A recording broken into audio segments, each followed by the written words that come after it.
She walked into his tower carrying the one secret that could destroy them both, a 7-month pregnancy and divorce papers that would never be signed. Mara Whitmore had survived 10 months in hiding, but the moment Dominic Vale's cold eyes found the curve of her belly, she knew the most dangerous part wasn't escaping his world.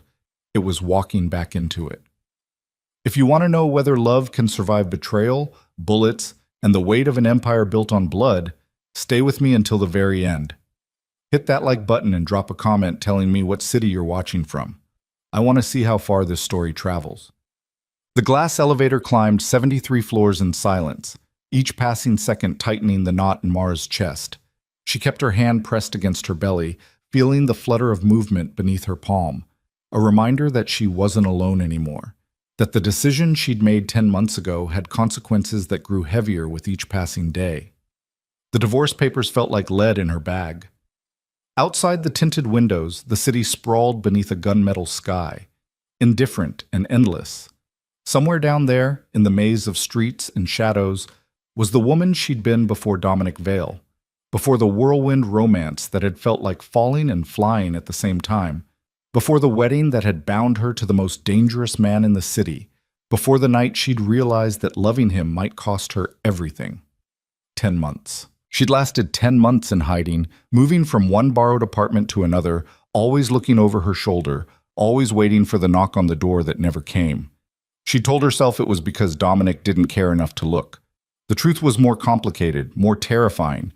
She'd covered her tracks too well, or he'd let her go. The elevator chimed. 73rd floor.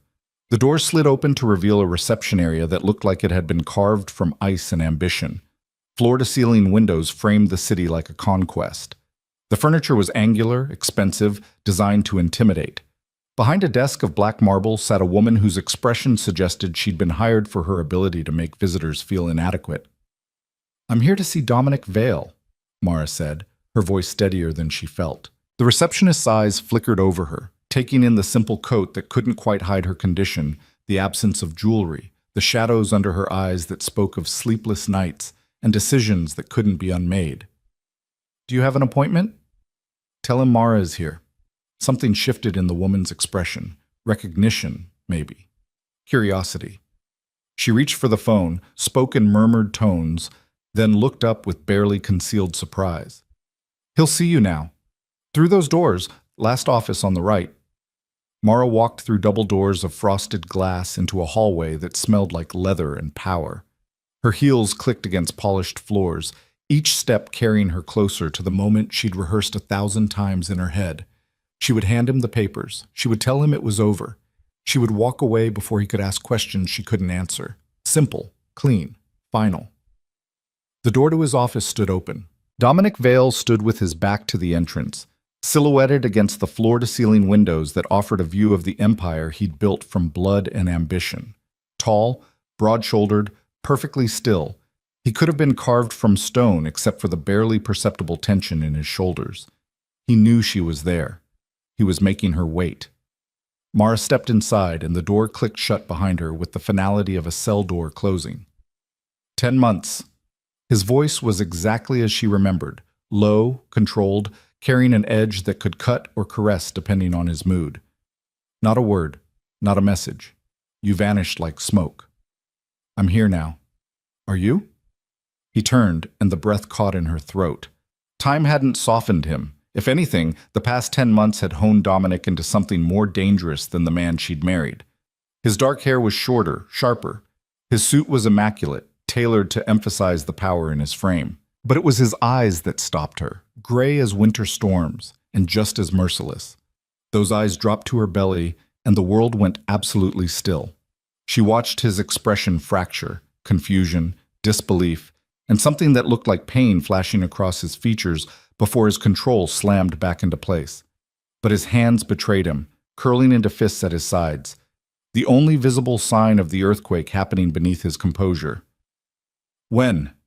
The single word sounded like it had been dragged over broken glass. 7 months.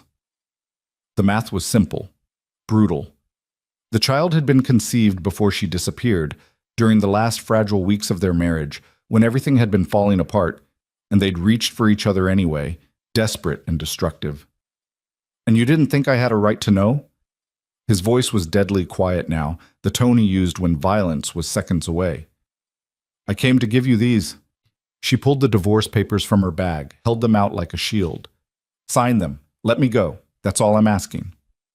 Dominic crossed the distance between them in 3 strides, moving with the fluid grace of a predator.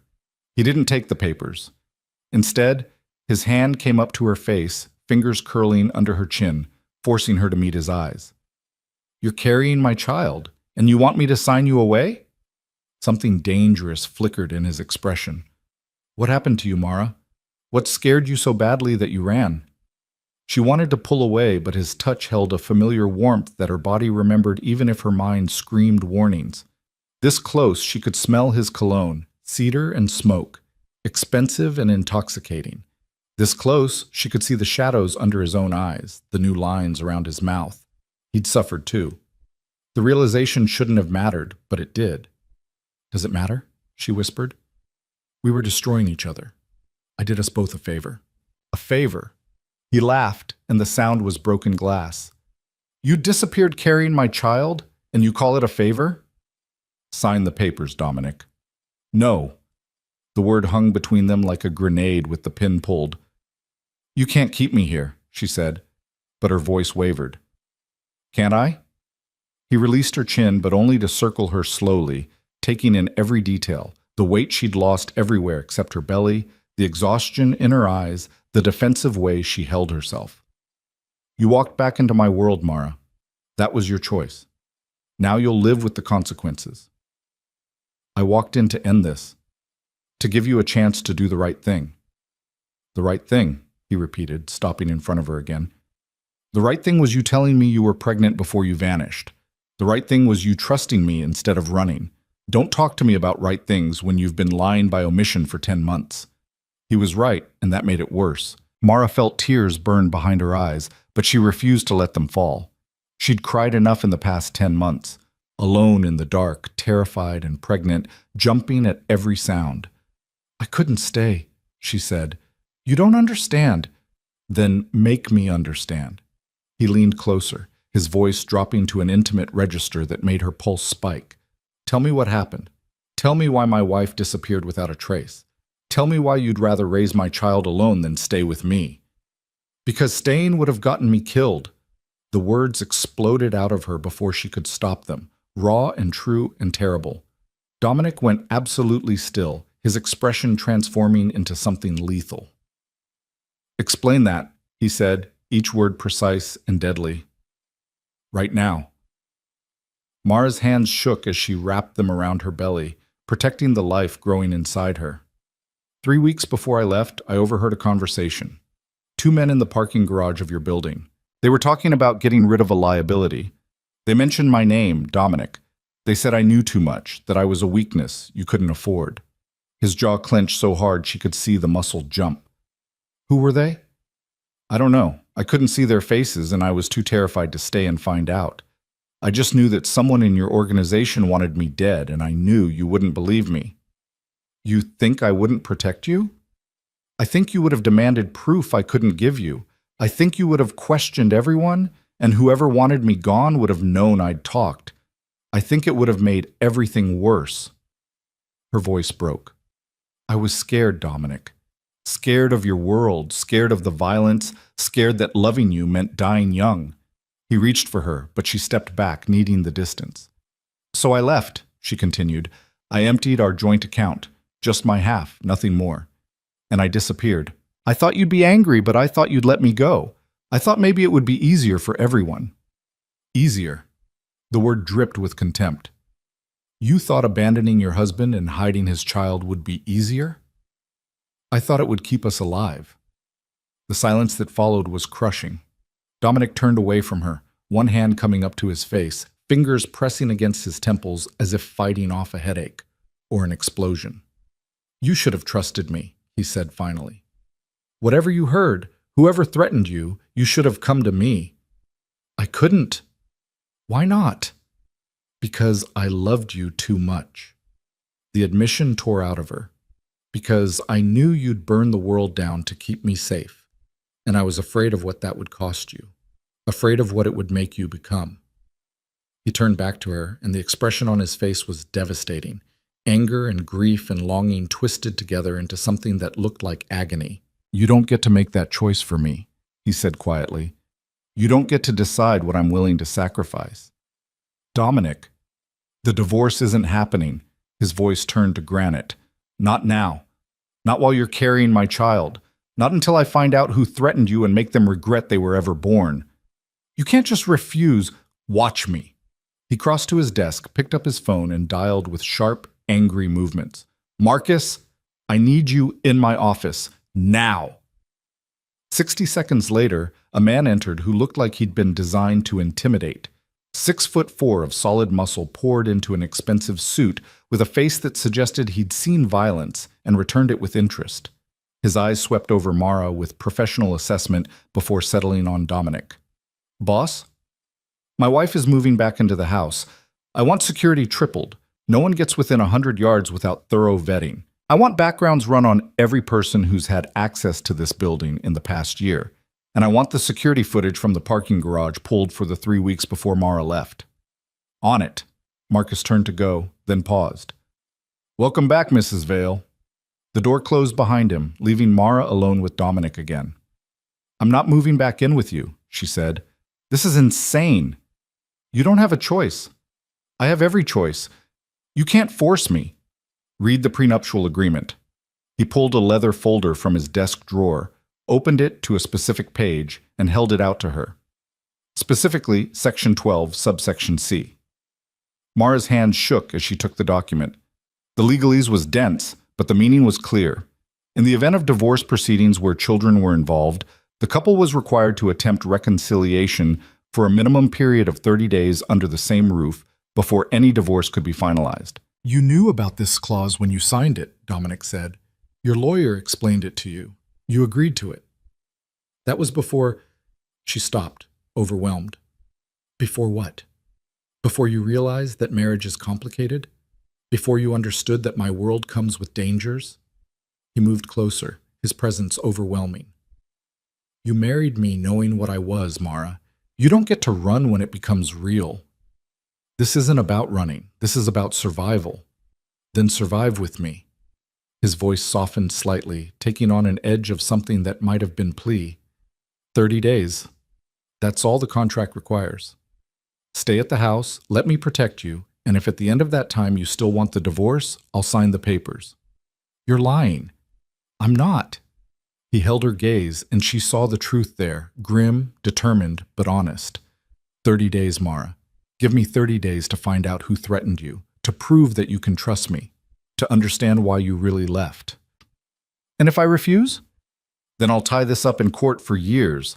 I have lawyers who could delay these proceedings until our child graduates college." His expression hardened. "Don't test me on this. You came back into my world. You don't walk away again until I say so." Mara felt the walls closing in. Every instinct screamed at her to run, to get out while she still could, to protect the fragile life growing inside her from the violence that followed Dominic like a shadow. But she was 7 months pregnant, exhausted, and nearly out of money. The friends who'd sheltered her were growing nervous. The borrowed time she'd been living on was running out. And God help her, part of her, the part that had loved him fiercely and completely, wanted to believe that maybe, just maybe, they could find their way back to each other. 30 days, she said finally. But separate bedrooms? And the moment I feel unsafe, the moment anything threatens this baby, I'm gone and you won't stop me. Agreed. He extended his hand. Do we have a deal?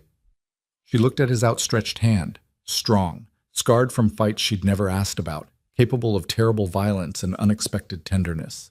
She thought about the man she'd married, the one who'd held her like she was precious, who'd laughed at her terrible jokes, who'd made her feel safe even in the middle of danger. She thought about the stranger he'd become in those last weeks, cold and distant, consumed by his empire. She thought about the baby moving inside her, the innocent life caught between them. Mara put her hand in his. 30 days, she repeated, not a day more. His fingers closed around hers, warm and possessive, and she felt the jolt of contact like electricity. Whatever was broken between them, the chemistry remained, dangerous, undeniable, impossible to ignore. Pack your things, Dominic said. Marcus will send a car to your apartment in 2 hours. How did you know where I was staying? A ghost of a smile crossed his face. Mara, I've known where you were for the past 8 months. Did you really think I'd let you disappear completely? The revelation hit her like cold water. You've been watching me? I've been protecting you. There's a difference. He released her hand, stepped back, creating professional distance even though the air between them still crackled with tension. Go, get some rest. We'll talk more at the house. Mara turned toward the door, then paused. Dominic? The men in the parking garage. The ones who threatened me. What are you going to do when you find them? His expression went absolutely cold, and she saw the man he became in his darkest moments. The crime lord, the killer, the empire builder who'd climbed to power over the bodies of his enemies. That's not something you need to concern yourself with, he said quietly. Just know that they'll regret they ever spoke your name. It should have frightened her. Instead, some primitive part of her responded to the promise of violence, the certainty that he would destroy anyone who tried to harm her or their child. She left before she could examine that feeling too closely. The elevator ride down felt longer than the one up, each floor a descent back into reality. Mara pressed her hand against her belly, feeling the baby's movements, stronger now, more insistent. I'm sorry, she whispered. I'm sorry your father is dangerous and your mother is a coward. I'm sorry this is the world you're being born into. The baby kicked, hard enough that Mara gasped, almost like a response, almost like reassurance. The car Marcus sent was a black Mercedes with bulletproof windows and a driver who introduced himself as Thomas. He helped her into the back seat with surprising gentleness, handled her worn suitcase like it was precious cargo. Mr. Vale wants you to know the house has been prepared for your arrival, Thomas said as they pulled into traffic. Fresh groceries, your favorite foods? He remembered what you liked. The casual intimacy of that detail hit her harder than it should have. Dominic had remembered. Despite everything, despite the months apart, he'd remembered. The drive to the house took 40 minutes, carrying her out of the city proper and into the exclusive enclave where Dominic's mansion stood behind gates and walls designed to keep the world at bay. As they turned up the long driveway, Mara felt her throat tighten. She'd fled this place in the middle of the night, taking only what she could carry, leaving behind clothes and jewelry and pieces of her life. She'd driven away without looking back, tears streaming down her face, certain she'd never see it again. Now she was returning like a ghost to her own life. The house was exactly as she remembered, modern, massive, beautiful, and cold, all glass and steel and sharp angles, designed to impress rather than welcome. She'd never felt at home here, despite Dominic's efforts to fill it with things he thought she'd love. Thomas carried her suitcase to the front door, which opened before they reached it. A woman in her 50s stood in the entrance, her expression warm with genuine pleasure. Mrs. Vale! Oh, it's so good to see you. Elena, the housekeeper, pulled Mara into a careful embrace. We've missed you terribly. The house hasn't been the same. It's good to see you too, Elena. Mara returned the hug, feeling tears threaten again. Elena had been kind to her during the marriage, a maternal presence in a house that often felt too big and empty. Come, come. I've prepared your old room. Mr. Vale said you'd want your own space. Everything's fresh and ready. Elena ushered her inside, chattering about preparations, clearly trying to make this less awkward. The interior of the house was pristine, elegant, utterly impersonal, except for the small touches Mara recognized from her time here. The flowers Elena always kept fresh, the soft throws on the leather furniture, the photographs that Dominic had allowed despite his preference for minimalism. There was a new photograph on the mantel. Mara stopped, staring at it. Their wedding day. She was laughing, her head thrown back, joy radiating from every line of her body. Dominic was looking at her with an expression of such raw tenderness that it hurt to see. She didn't remember this photo being taken, didn't remember ever seeing him look at her quite like that, unguarded, vulnerable, completely in love. He had it framed a month after you left, Elena said softly. Sits in here sometimes, just looking at it. Won't let me move it. Mara couldn't speak past the lump in her throat. Elena led her upstairs to a bedroom that had been hers in the early days of their marriage, before she'd moved into Dominic's room. It was beautiful, decorated in soft creams and blues with a window overlooking the gardens. The bed was made with fresh linens, flowers sat on the dresser, and someone had thoughtfully added pregnancy pillows. "I'll let you rest," Elena said. "Dinner is at 7 if you feel up to it. Mr. Vale will be home by then." Alone, Mara sank onto the bed and let the tears come. She cried for the marriage that had felt like a fairy tale before it became a nightmare. She cried for the fear that had driven her away. She cried for the baby who deserved parents who knew how to love each other without destruction. And she cried because coming back felt like both the safest and most dangerous thing she'd ever done. She must have dozed, because when she opened her eyes again, the light had changed and her phone showed it was 6:30. Mara dragged herself to the attached bathroom, wincing at her reflection, eyes swollen from crying, face pale, body exhausted. She showered, changed into clean clothes that actually fit, and tried to armor herself for dinner with Dominic. He was waiting in the dining room when she came down, standing by the window with a glass of whiskey in his hand. He changed too. The suit replaced by dark slacks and a black shirt with the sleeves rolled up, revealing forearms corded with muscle. Somehow he looked more dangerous in casual clothes, less businessman and more the street fighter he'd been before he built his empire.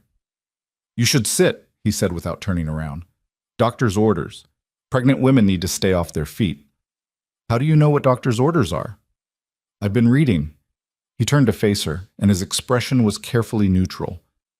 "Everything I can find about pregnancy, childbirth, what you're going through. I have 7 months of catching up to do." The admission caught her off guard. Mara lowered herself into a chair, grateful for it. Her ankles had been aching. Elena appeared with dinner, grilled salmon, roasted vegetables, the kind of healthy meal Mara craved but rarely had energy to prepare for herself. There was sparkling water with lemon, just the way she liked it. They ate in tense silence for several minutes before Dominic spoke. "I need you to tell me everything, every detail of what you heard in that parking garage. Exact words if you can remember them." Mara set down her fork, her appetite disappearing. "It was late, maybe 10 o'clock. I'd stayed to work on the charity gala we were planning. Remember that?" "I remember." "I was walking to my car when I heard voices. 2 men, standing near the stairwell. They didn't know I was there." She closed her eyes, pulling up the memories she'd tried so hard to bury. The first voice said, "The boss wants it handled soon. She's becoming a liability." The second one asked, "You sure about this? Vale won't take it well." The first one laughed and said, "Vale doesn't need to know. By the time he figures it out, Mara Whitmore will be another random tragedy. A robbery gone wrong. These things happen." Dominic's knuckles went white around his glass. "What else?" The second voice said, "What about the investigation?" And the first one said, "What investigation? We own half the cops in this city. It'll be handled." Mara opened her eyes, found Dominic staring at her with lethal focus. "That's when I ran. I didn't hear anything else." "You're certain one of them said, 'the boss'? Not my name?" "He said 'the boss.' I assumed he meant you." "He didn't." Dominic's voice was granite. "I never gave any order involving you, which means someone in my organization is operating independently, someone with authority and resources." "How can you be sure?" "Because if I wanted someone dead, Mara, I wouldn't discuss it in a parking garage where anyone could overhear, and I sure as hell wouldn't order a hit on my own wife." He stood abruptly, pacing to the window. "This is an internal threat. Someone undermining my authority, making moves without my knowledge. That's why I ran. I didn't know who to trust." "You should have trusted me." He turned back to her, pain flickering across his features. "Despite everything, despite my world and my business, you should have known I would never hurt you." "I did know that. But I also knew you couldn't watch me every second, and I knew that whoever wanted me dead was smart enough to wait for the right moment." She stood too, moving closer to him. "I was terrified, Dominic. Terrified and pregnant and so tired of being afraid in my own life." "You'll never have to be afraid again." The promise in his voice was absolute. "I will find who did this, and I will make sure they never threaten you or our child again. More violence, more blood, Is that really the answer? In my world? Yes. He closed the distance between them, cupping her face in his hands. I know you hate this part of me. I know you wish I was someone different. But this is who I am, Mara. This is what I do. And right now, it's what's going to keep you alive. She wanted to argue, to tell him there had to be another way. But looking into his eyes, she saw the truth. In Dominic's world, mercy was weakness and hesitation got you killed. The rules that govern normal lives didn't apply here, and God help her, she'd known that when she married him. 30 days, she whispered. Find your answers in 30 days and then let me go. If that's still what you want at the end of it, yes. His thumbs brushed her cheekbones, the touch achingly gentle. But I'm not giving up on us, Mara. Not when I finally understand why you left. Not when I know it wasn't about not loving me. Love isn't always enough. Then what is? The question hung between them, raw and desperate. Tell me what it takes, and I'll give it to you. Safety, peace, a life where I'm not looking over my shoulder. Her voice broke. A life where our child doesn't grow up afraid.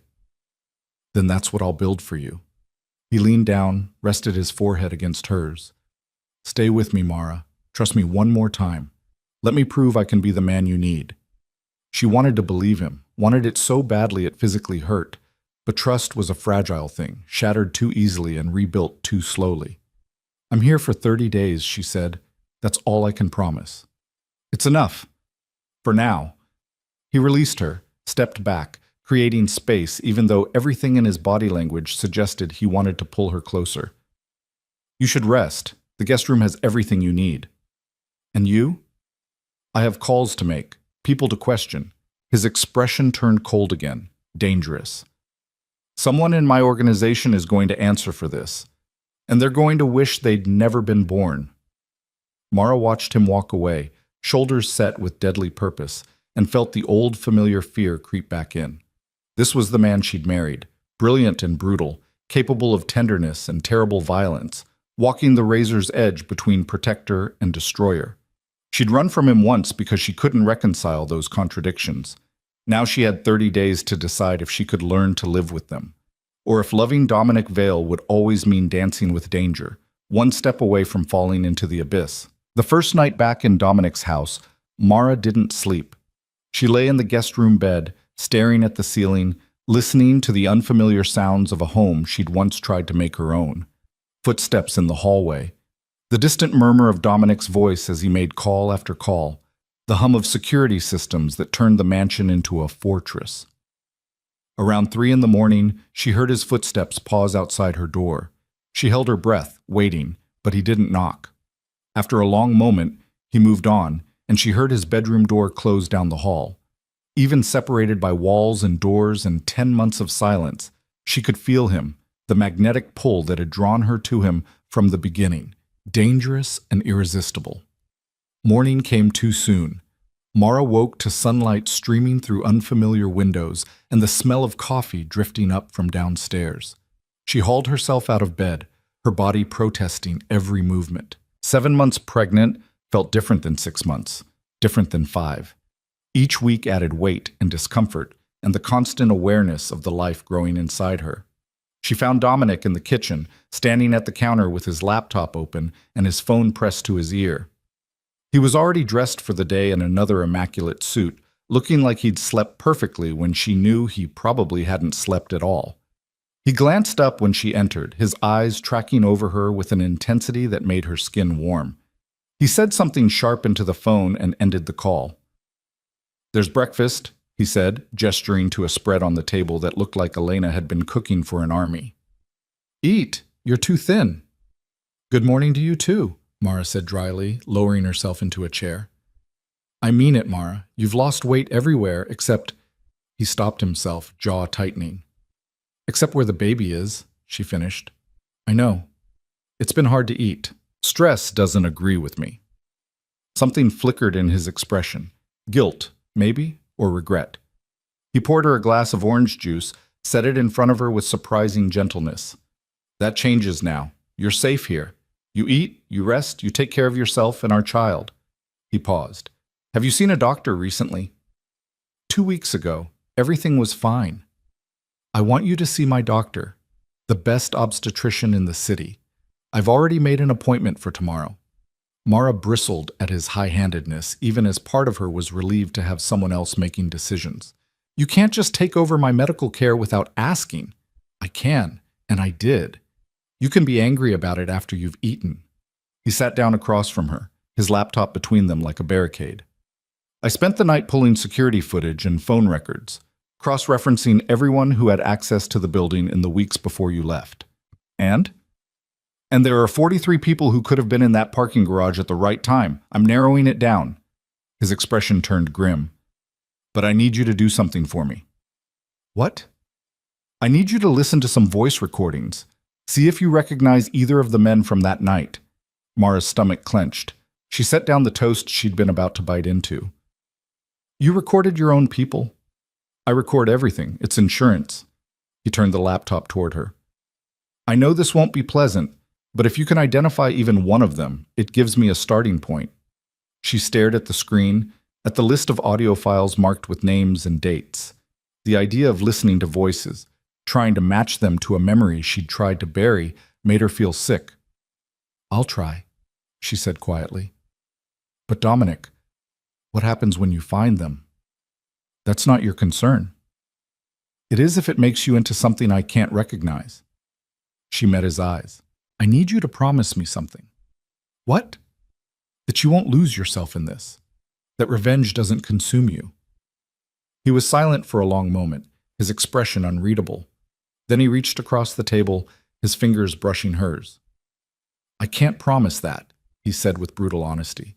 Someone threatened to kill you, to murder my wife and make it look like a random crime. That's not something I can forgive or forget. I know, but I need you to try, for our child's sake, for... She stopped, unable to say, for my sake, because she wasn't sure she had the right to ask anymore. For yours, he finished softly. I know. They sat in charged silence until Elena bustled in, breaking the tension with cheerful updates about the house and gentle scolding about Mara not eating enough. Dominic excused himself to make more calls, leaving Mara with a plate of food she forced herself to finish. The day stretched ahead, empty and uncertain. Mara wandered through the house, reacquainting herself with rooms that felt both familiar and foreign. The gym where Dominic worked out his demons, the library filled with books she suspected he never read, the living room with its magnificent fireplace that had never been lit while she lived here. She found herself in what had been her office, a sunny room overlooking the gardens where she'd tried to build a life that involved more than being Dominic Vale's wife.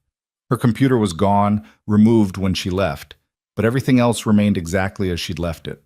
Awards from the charity work she'd done, photographs from events she'd organized, a half-finished grant proposal still sitting on the desk. It felt like looking at artifacts from someone else's life.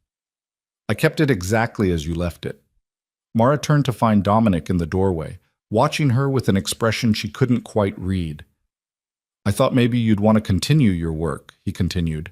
The charities have been asking about you. They miss you. They miss my connection to you, Mara corrected. No one cares about Mara Whitmore. They care about Mrs. Dominic Vale and the doors she can open. That's not true, isn't it? She turned back to the window. I was never sure if people wanted me around because they liked me or because they were afraid of offending you.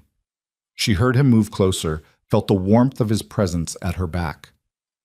Sarah Chen called every week for the first 3 months after you disappeared, he said quietly. She wanted to know if you were okay, if there was anything she could do. When I told her I didn't know where you were, she cried. Mara closed her eyes.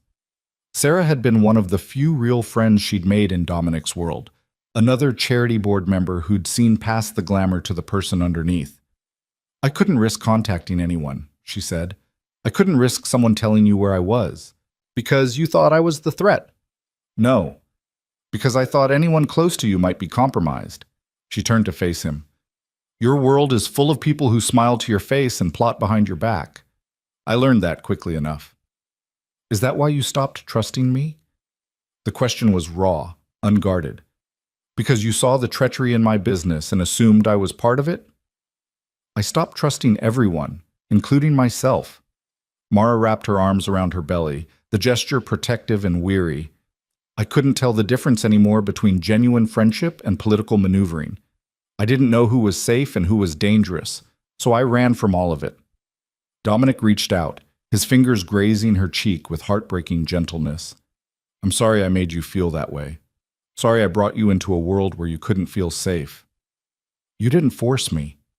I chose this. I chose you. She leaned into his touch despite her better judgment. I just didn't understand the cost until it was too late. His thumb brushed across her lower lip, and heat flared between them, instant, undeniable, dangerous as it had always been. Mara saw desire darken his eyes, saw the way his gaze dropped to her mouth, and she knew he was remembering the same things she was. Late nights when they'd set the sheets on fire. Stolen moments in his office when he'd cleared his desk with one sweep of his arm and lifted her onto it. The desperate, consuming need that had defined the early days of their marriage. We can't, she whispered, even as her body swayed toward his. I know. But he didn't move away. Doesn't stop me from wanting you. Wanting isn't enough. It's a start. His hand slid into her hair, cradling the back of her head. Let me kiss you, Mara, just once. Let me remember what we had before everything went wrong. She should have said no. Should have stepped back, maintained the boundaries that were supposed to protect them both. But God, she missed this, missed him, missed the feeling of being wanted with an intensity that bordered on madness. Mara tilted her face up, giving permission without words. Dominic's mouth came down on hers, and the world caught fire. The kiss was everything she remembered and nothing like it, familiar and strange, gentle and desperate, full of 10 months of longing and loss. He kissed her like she was precious, like she might disappear if he let go, like he was trying to communicate everything he couldn't put into words.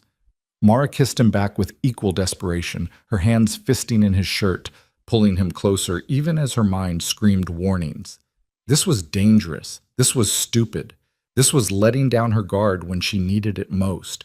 This was coming home. Dominic pulled back first, breathing hard, his forehead resting against hers. I've missed you, he said, the words rough and honest. Every day, every hour. I've missed you so much it feels like dying. Tears burned behind Mara's eyes. This doesn't change anything. It changes everything. He cupped her face in both hands, his gray eyes fierce. You still love me. I can feel it. You still want this. Want us. Love was never our problem. Then what was? Trust, safety, the ability to believe in a future that didn't end in violence. She pulled away from him, needing the distance to think clearly. One kiss doesn't fix that. No, but 30 days might. He straightened, the businessman sliding back into place over the vulnerable man who just kissed her like she was oxygen. Give me the 30 days you agreed to. Let me prove that we can have both, the love and the safety. Before Mara could answer, his phone rang. He glanced at the screen and his expression turned to stone. I have to take this. He stepped into the hallway, but she could hear his voice turn cold. What did you find? The conversation was brief and tense. When he came back, his eyes held a dangerous light. We have a lead. One of the voices on the security footage matches a man who's been flagged for suspicious financial activity. Large payments to an offshore account in the weeks before you left. Mara's heart hammered. Who is he? Daniel Cross. He's head of security for my warehouse operations, which means he had access to everything, including information about you, your schedule, when you'd be vulnerable. Dominic's voice was deadly calm. I'm bringing him in for questioning. What does that mean? It means I'm going to find out what he knows and who he's working for. The unspoken violence in those words made Mara's skin go cold. Don't do something you'll regret. The only thing I regret is not protecting you better the first time. He moved to the door, then paused. Stay here. Stay. Marcus will be outside. Don't go anywhere without him. Dominic, I mean it, Mara. Until I know who's behind this, you don't take chances. His expression softened slightly. Please. I can't lose you again. Then he was gone, leaving Mara alone with her racing thoughts and the taste of him still on her lips. The rest of the day crawled by with agonizing slowness. Mara tried to distract herself with television, books, anything to stop imagining what Dominic was doing to Daniel Cross. She knew her husband's reputation, knew that men who crossed him tended to disappear or turn up broken. She told herself she should feel horror. Instead, she felt a dark satisfaction that whoever had threatened her would face consequences. What did that say about her? Elena brought lunch and dinner, both of which Mara picked at without appetite. The baby moved restlessly inside her, responding to her stress with kicks and tumbles that were simultaneously reassuring and uncomfortable. "Your daddy is doing something terrible right now," she whispered to her belly, "and your mother is sitting here letting it happen. We're going to have to do better than this." Night fell. Still no word from Dominic. Mara found herself pacing the living room, exhaustion warring with anxiety. She should go to bed, should rest. Instead, she stood at the window, watching the gates, waiting for headlights that would signal his return. It was past midnight when she finally heard a car pull up. Mara rushed to the foyer, her heart in her throat, and stopped dead when she saw Dominic walk through the door. His shirt was spattered with blood. His knuckles were raw and split. His expression was utterly empty, the look of a man who'd done violence and felt nothing. "Oh God," Mara breathed. "What did you do?" He looked at her, and something flickered in his eyes, shame, maybe, or the recognition that she was seeing him at his absolute worst. "What I had to do," he said flatly. Cross talked. He gave me a name. "Whose name?" "Victor Vale. My uncle." The words came out bitter. "The man who helped raise me, who taught me the business, who I trusted with my life." Mara's legs went weak. She grabbed the doorframe for support. "Your uncle ordered my death. Him and someone else, a partner. Cross didn't know who. That information was kept compartmentalized." Dominic's fists clenched, fresh blood seeping from his torn knuckles. "But Victor was the inside man. The one who had access to your schedule, who knew when you'd be vulnerable. The one who wanted you gone." "Why? What did I ever do to him?" "You made me weak." Dominic's voice was hollow. "That's what Cross said. Victor believed that loving you made me vulnerable, that you were a liability to the business, so he decided to eliminate you and make it look like a tragedy." Mara felt bile rise in her throat. "And now? Now Victor has 48 hours to settle his affairs before I end him." The cold finality in Dominic's voice was terrifying. "He betrayed me. He threatened my wife. That's not something I can overlook." "You're going to kill your own uncle." Without hesitation, he moved toward the stairs, favoring his left leg slightly. "He made his choice when he signed your death warrant. Now he lives with the consequences." "Dominic, wait." Mara caught his arm, and he stopped, looking down at where her fingers gripped his bloody shirt. "You're hurt." "I'm fine." "You're bleeding and limping. That's not fine." She tugged him toward the kitchen.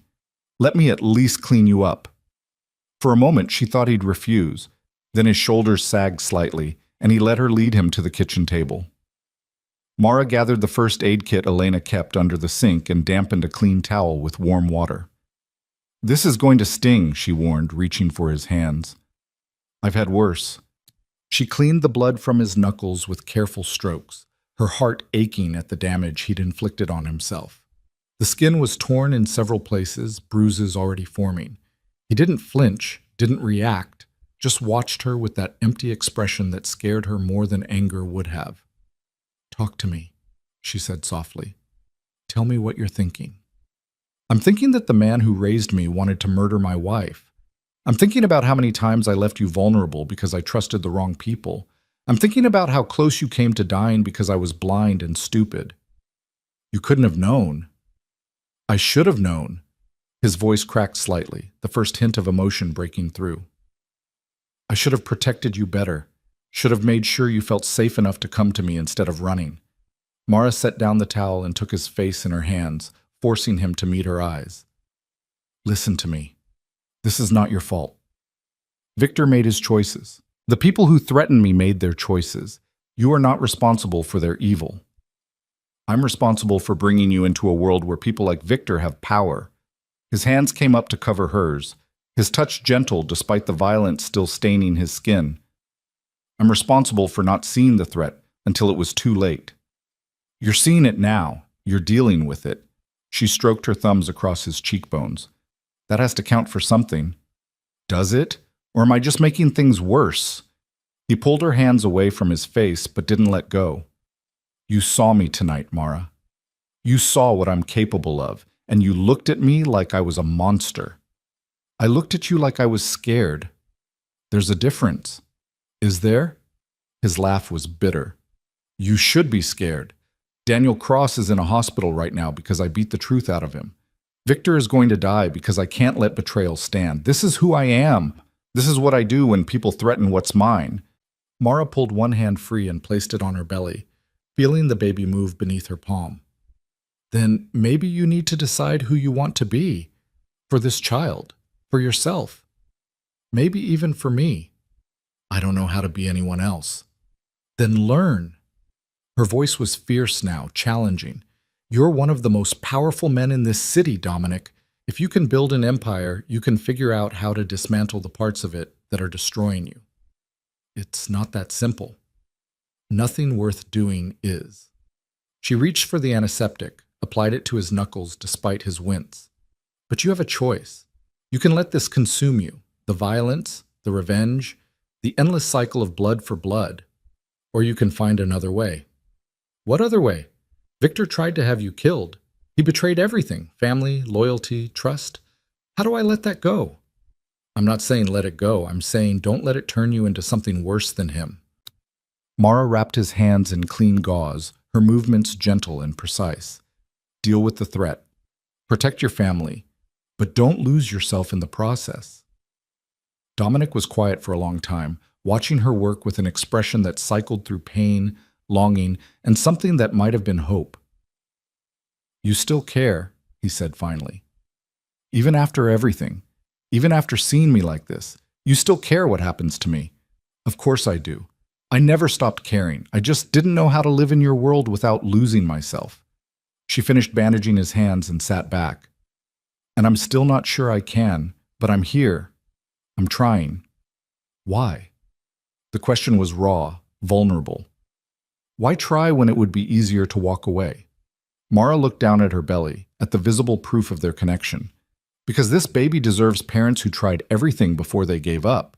Because part of me still believes we could be good together if we just figured out how. Because... She stopped, the admission catching in her throat. Because what? Because I still love you, you impossible, dangerous, infuriating man. And I hate that I do. The words came out angry and tender at once. I hate that I can't just turn it off, that I can't look at you without wanting you, that even now, even after everything, my heart still chooses you. Dominic's expression transformed, grief and joy and desperate relief all crashing together. He reached for her, pulling her carefully into his arms, mindful of her belly between them. I love you too, he whispered against her hair. I never stopped. Even when you were gone, even when I was furious and hurt, I loved you. You're in my blood, Mara. You're part of me. She let herself lean into him, let herself take comfort in his strength and warmth. It felt dangerous and right, terrifying and inevitable. What happens now? She asked. Now I finish dealing with Victor. I root out anyone else who might be a threat. And I prove to you that I can build something better than what we had before. He pulled back enough to look at her. 28 days left. Give me 28 days to show you that we can make this work. And if you can't, then I'll sign the papers and let you go. But I won't stop loving you. I won't stop protecting you and our child. And I won't stop hoping that someday you'll come back. It was the most honest he'd ever been with her. No demands, no ultimatums, just raw truth laid bare between them. Okay, Mara said softly. 28 days.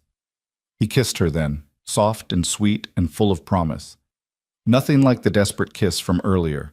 This was a new beginning, fragile and uncertain, but real.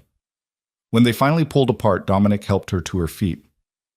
You should sleep. Tomorrow's the doctor's appointment, and you need rest. What about you? I have preparations to make, but I'll be here. I'm not going anywhere. He touched her face one last time. You're safe now, Mara, I swear it. She wanted to believe him. wanted to trust that this time would be different, that they could find their way back to each other without the violence and fear that had torn them apart. As she climbed the stairs to her room, one hand on the railing and the other on her belly, Mara felt the weight of the choice she'd made. 28 days to decide the rest of her life. 28 days to see if love could survive in the darkness of Dominic's world. 28 days to discover if she was strong enough to stand beside a man who walked the knife's edge between protection and destruction. The baby kicked hard, as if offering an opinion on the matter. Mara smiled despite everything, whispering to the life growing inside her. "Hang on, little one. This is going to be a wild ride." She slept fitfully that night, dreams tangled with memories.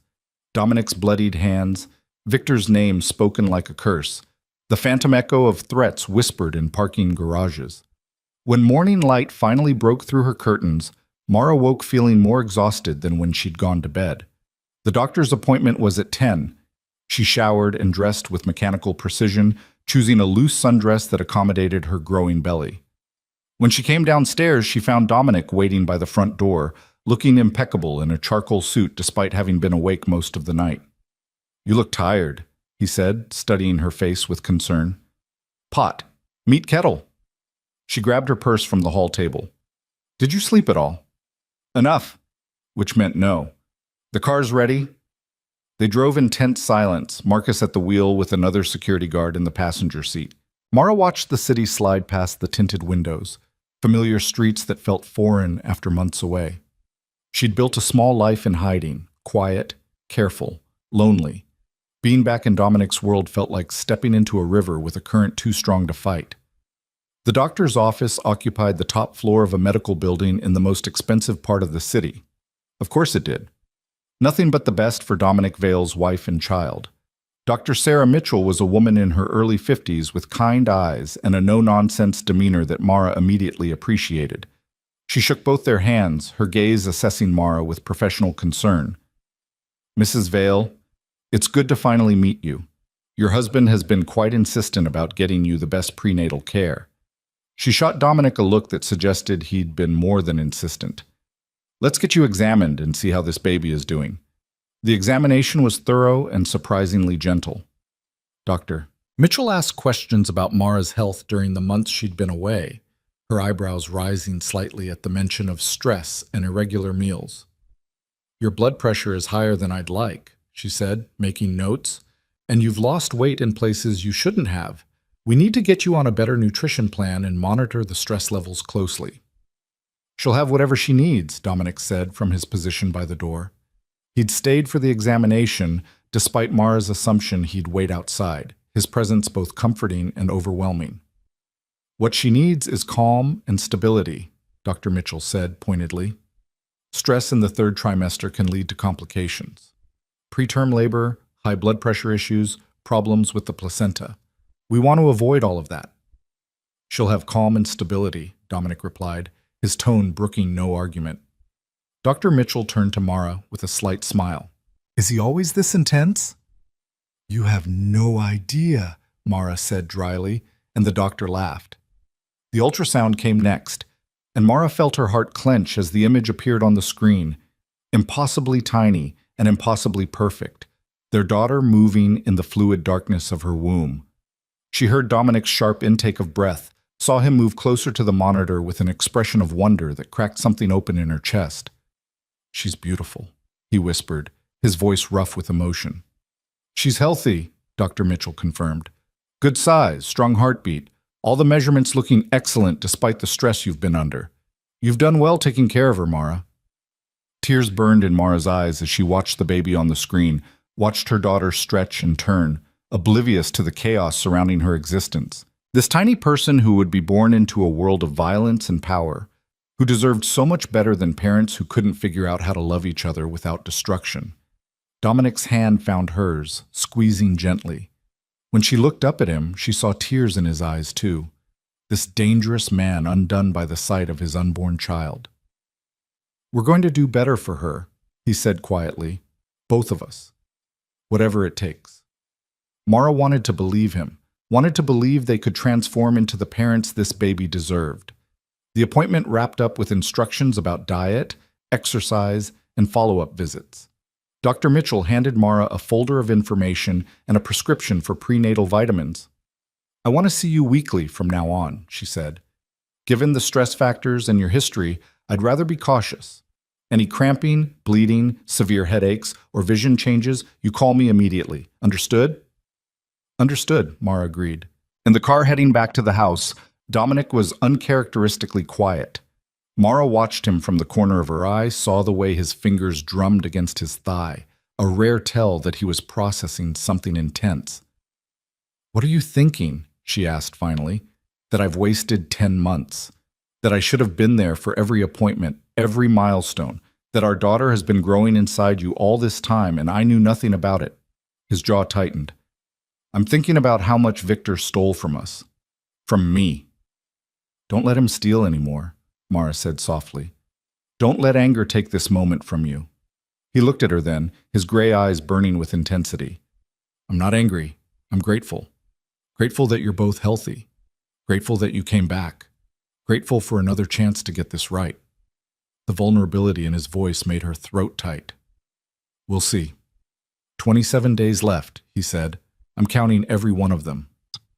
When they arrived back at the house, Marcus was on the phone before the car even stopped. His expression turned grim as he listened. Then he met Dominic's eyes in the rear-view mirror. Boss, we have a situation. Victor's made a move.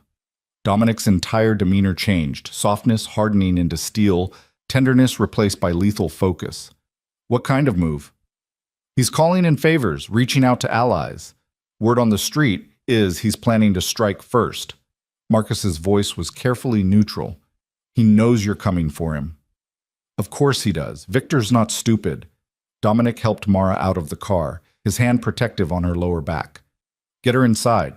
Full lockdown protocols, no one in or out without my direct approval. Dominic? Mara started. Not now. His voice was clipped, already moving into the mode she recognized. The crime lord, the tactician, the man who commanded an empire through fear and force. Marcus, get Thomas and Chen. War room in 10 minutes. 10 Chen. Mara watched him stride into the house, phone already pressed to his ear, and felt the familiar knot of anxiety tighten in her chest. This was the part she'd never been able to reconcile. The switch from tender lover to ruthless commander, the ease with which he moved between worlds. Elena appeared at her elbow, gently guiding her toward the living room. Come, Mrs. Vale, let's get you something to eat while the men handle their business. Their business might get us all killed, Mara said, more sharply than she intended. Elena's expression was sympathetic but unsurprised. Mr. Vale has handled worse. He'll keep you safe. That's what I'm afraid of. What he'll do to keep me safe. She let Elena settle her on the couch with tea and sandwiches, but her appetite had vanished. Through the walls, she could hear raised voices from Dominic's office. The war room he'd mentioned. Plans being made, strategies being deployed, violence being organized with the precision of a military operation. The afternoon crawled by with agonizing slowness. Mara tried to read, to watch television, to do anything to distract herself from the activity happening elsewhere in the house. Men came and went through the front entrance, hard-faced, dangerous men who moved with the confidence of those accustomed to violence. She recognized some of them from her previous life here. Others were strangers. All of them looked at her with a mix of respect and wariness, as if she were both treasure and liability. Around 4 o'clock, the house went silent. The stream of visitors stopped. Mara heard Dominic's office door open, heard his footsteps approaching. She looked up as he entered the living room, and her breath caught at the expression on his face. We need to leave, he said without preamble. Now. What? Why? Because Victor's move wasn't reaching out to allies. It was a diversion. His voice was tight with barely controlled rage. He sent a team to hit the house. They're 15 minutes out. Ice flooded Mara's veins. How do you know? Because I have people watching his people, and one of them got word to Marcus 5 minutes ago. He was already pulling her to her feet, one hand supporting her as she struggled upright.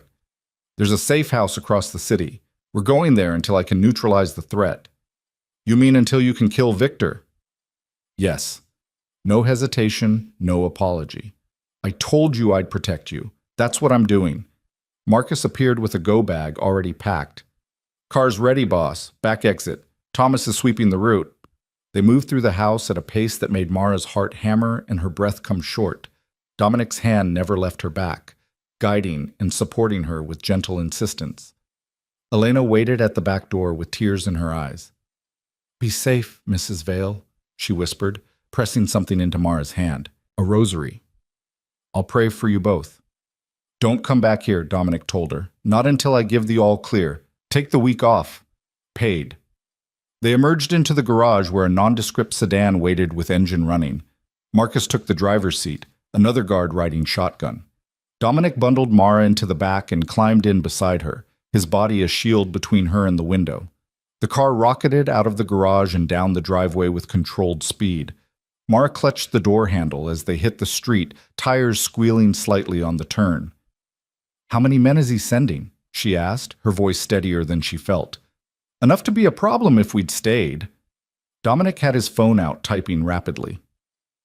"Not enough to matter in an open fight, but inside the house with you there as a target, I couldn't take chances. So we run. We retreat strategically. There's a difference." He finished his message and looked at her, his expression softening slightly. "I'm sorry. I thought we'd have more time before this escalated. You thought Victor would come after you directly, not me. I underestimated how desperate he is, how much he wants to hurt me." Dominic's hand found hers, lacing their fingers together. "But he's made a critical mistake. He's shown his hand before he was ready to play it. Now I know exactly where he stands."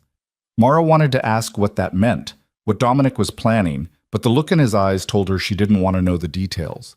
Instead, she focused on breathing, on keeping calm for the baby who kicked restlessly inside her. The drive took 30 minutes through routes that seemed deliberately convoluted. They doubled back twice, switched cars once in an underground garage, and finally pulled up to a building that looked like a converted warehouse in a neighborhood Mara didn't recognize. "It's secure," Dominic said, reading her expression. "Reinforced walls, advanced security system, supplies for 2 weeks if necessary. You'll be safe here." The interior was surprisingly comfortable.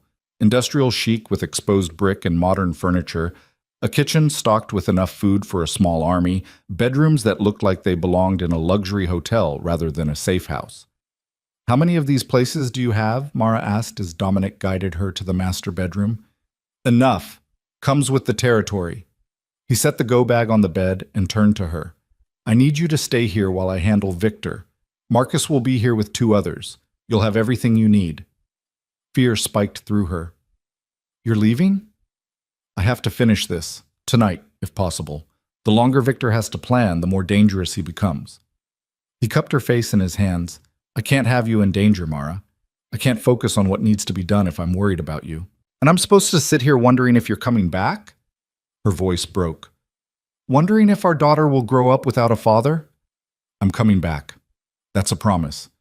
He kissed her forehead, her cheeks, her lips, soft, desperate kisses that felt like goodbye. "But I need to end this.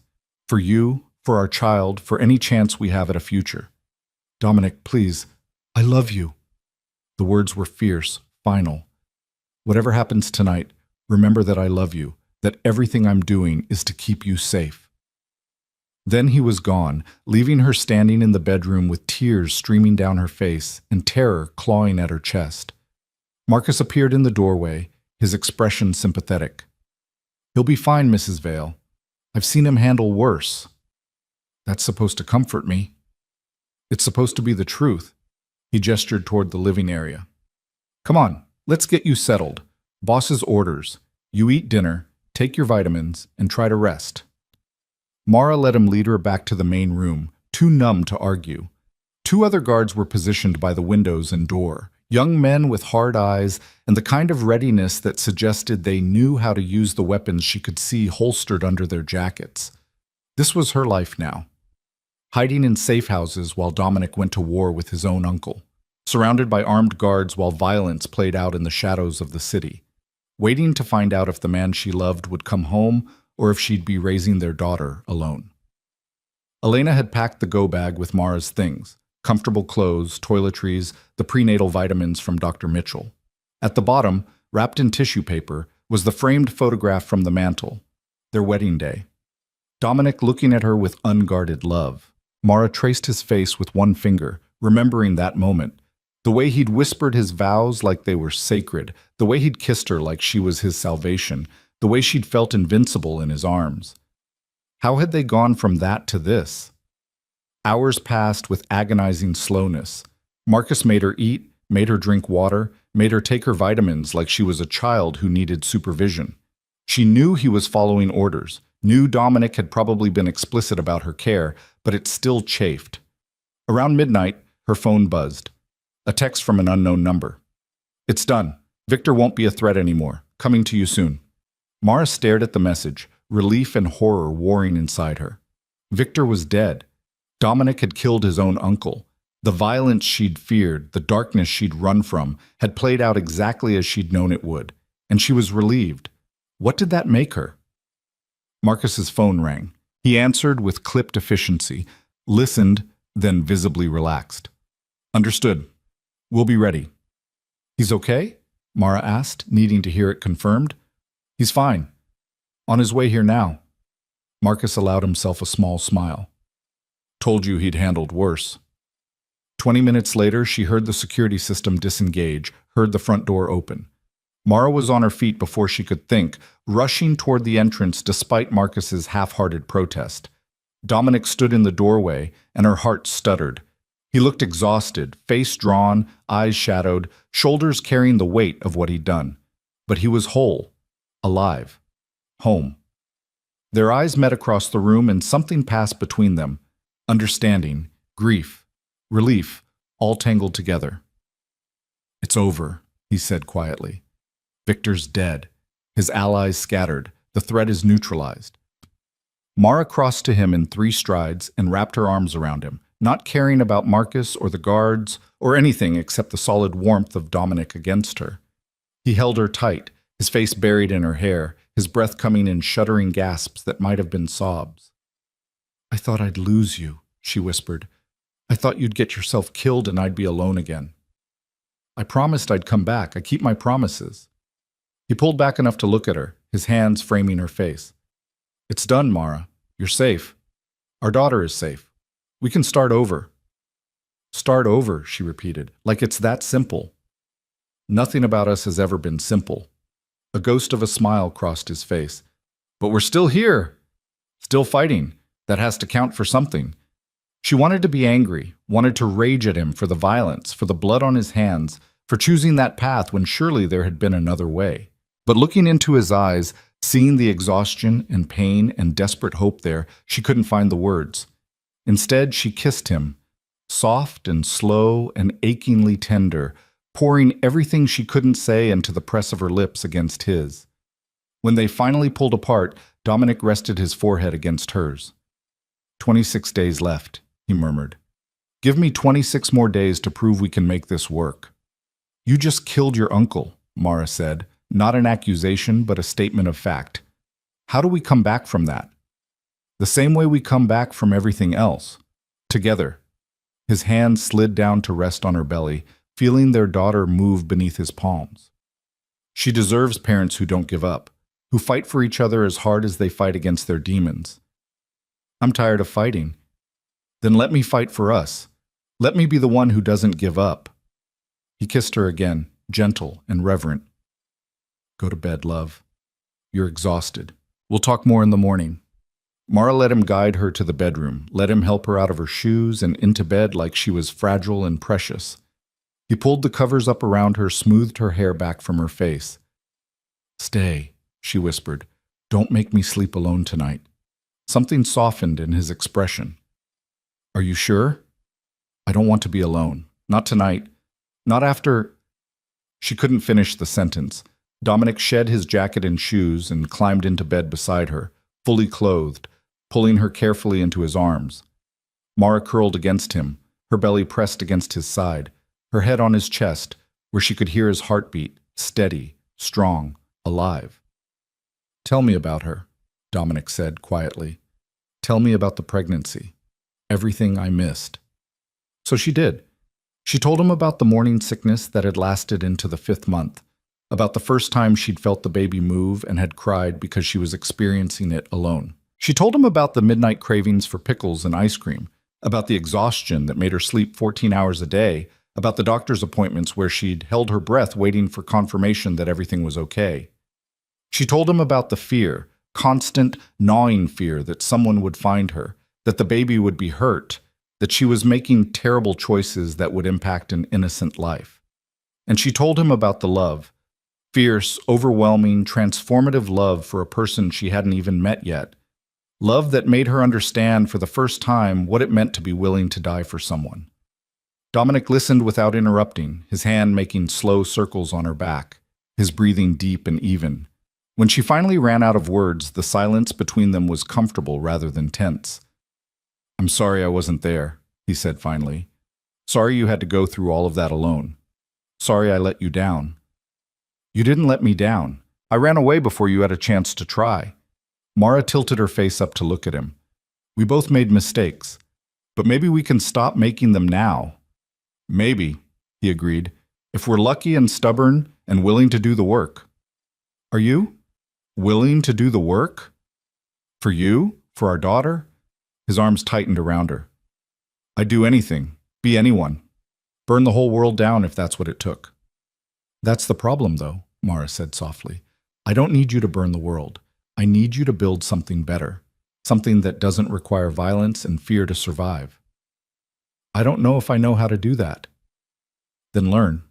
For her, if not for me." She placed her hand over his where it rested on her belly. "She deserves a father who knows how to be gentle, who can show her what strength looks like without weapons." "I can try," Dominic said, and the vulnerability in his voice broke her heart. "I'll probably fail sometimes, probably make mistakes. But I'll try, Mara. For both of you, I'll try." It wasn't a promise of transformation, wasn't a guarantee that everything would be perfect, but it was honest, and right now, honesty was all she needed.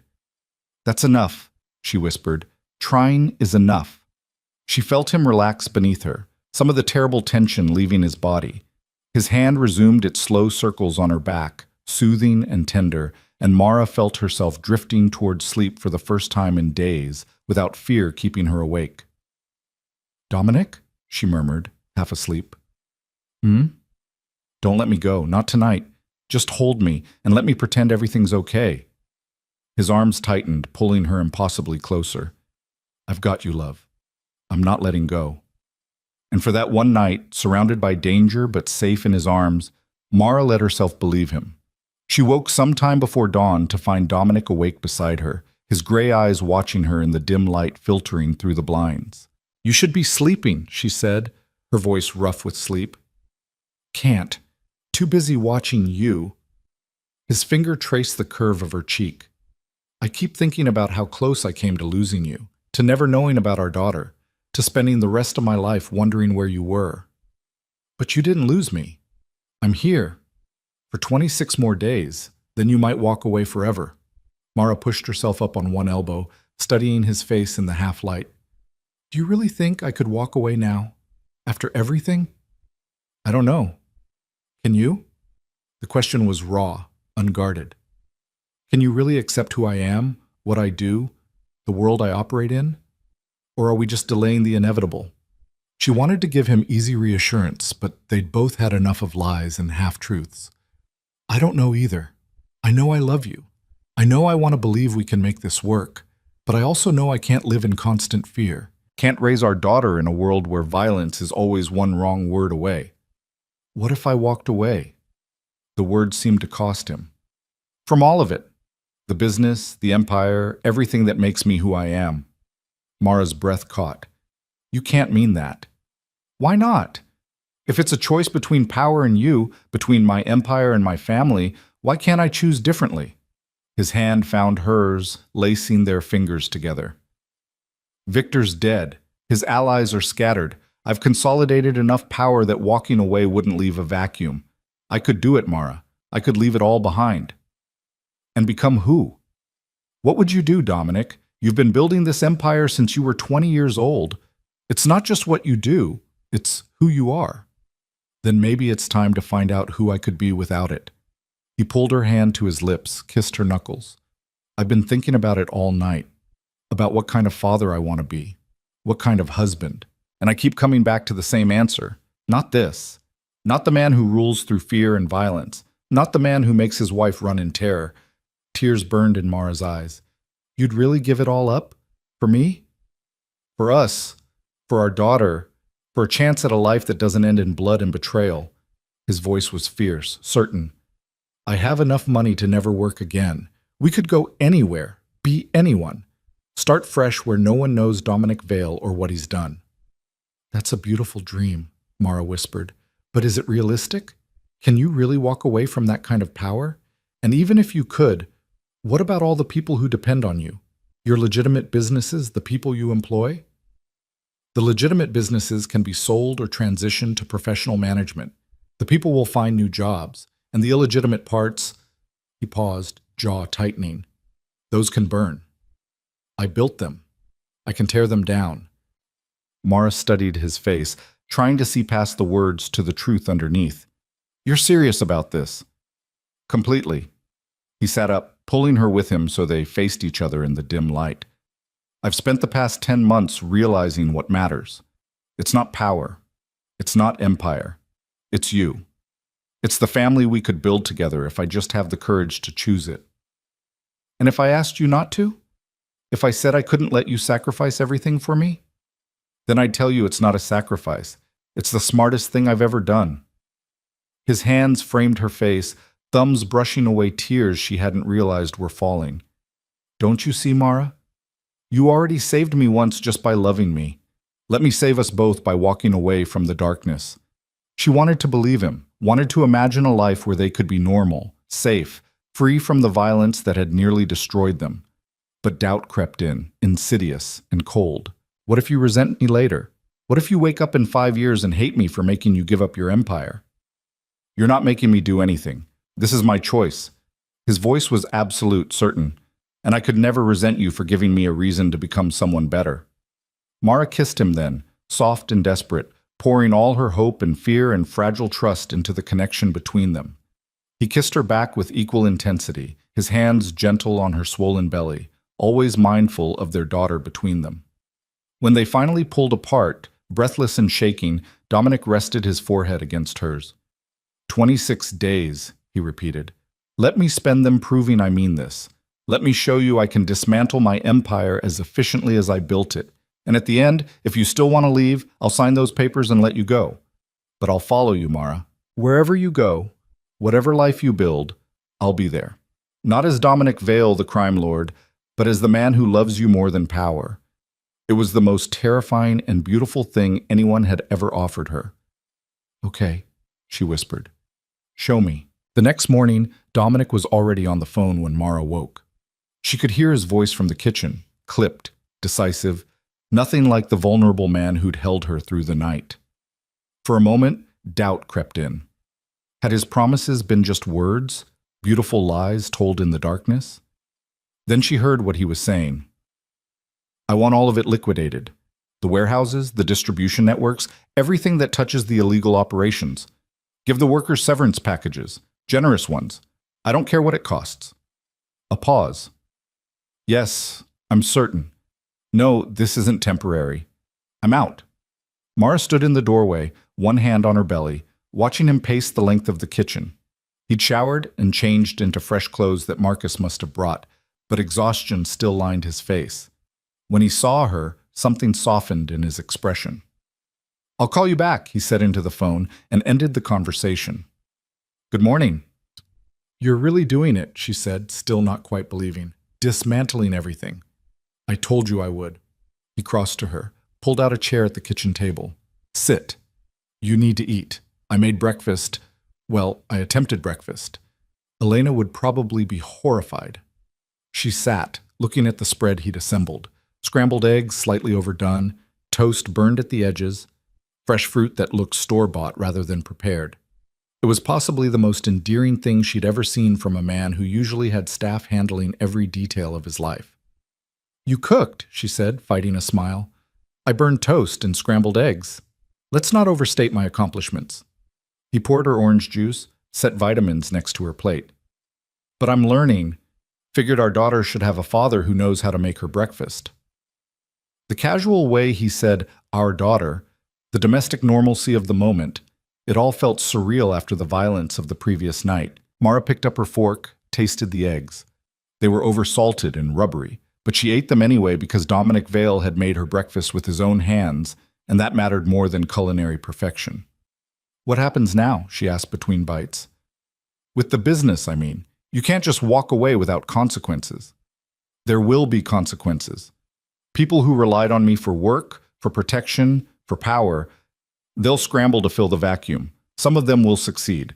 Others will fail spectacularly. He sat across from her with coffee. But that's not my problem anymore.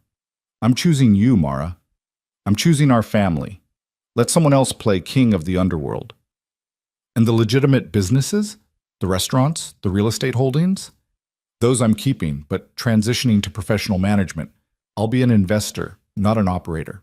Present at board meetings, making strategic decisions, but not running day-to-day operations. He reached across the table, took her hand. I want time, Mara. Time to be a husband and father. Time to figure out who I am when I'm not constantly fighting for power. She wanted to ask if he was scared, if walking away from everything he'd built terrified him the way it terrified her. But looking at his face, she saw determination rather than fear. The same ruthless focus he'd once applied to building his empire now directed toward tearing it down. How long will it take, she asked, to fully extract myself? Maybe 2 weeks. I'm not doing this halfway. When I'm out, I'm completely out. No back channels, no secret influence, no emergency callbacks. His thumb traced circles on her palm. I want a clean break. For all of us. Marcus appeared in the doorway, his expression carefully neutral.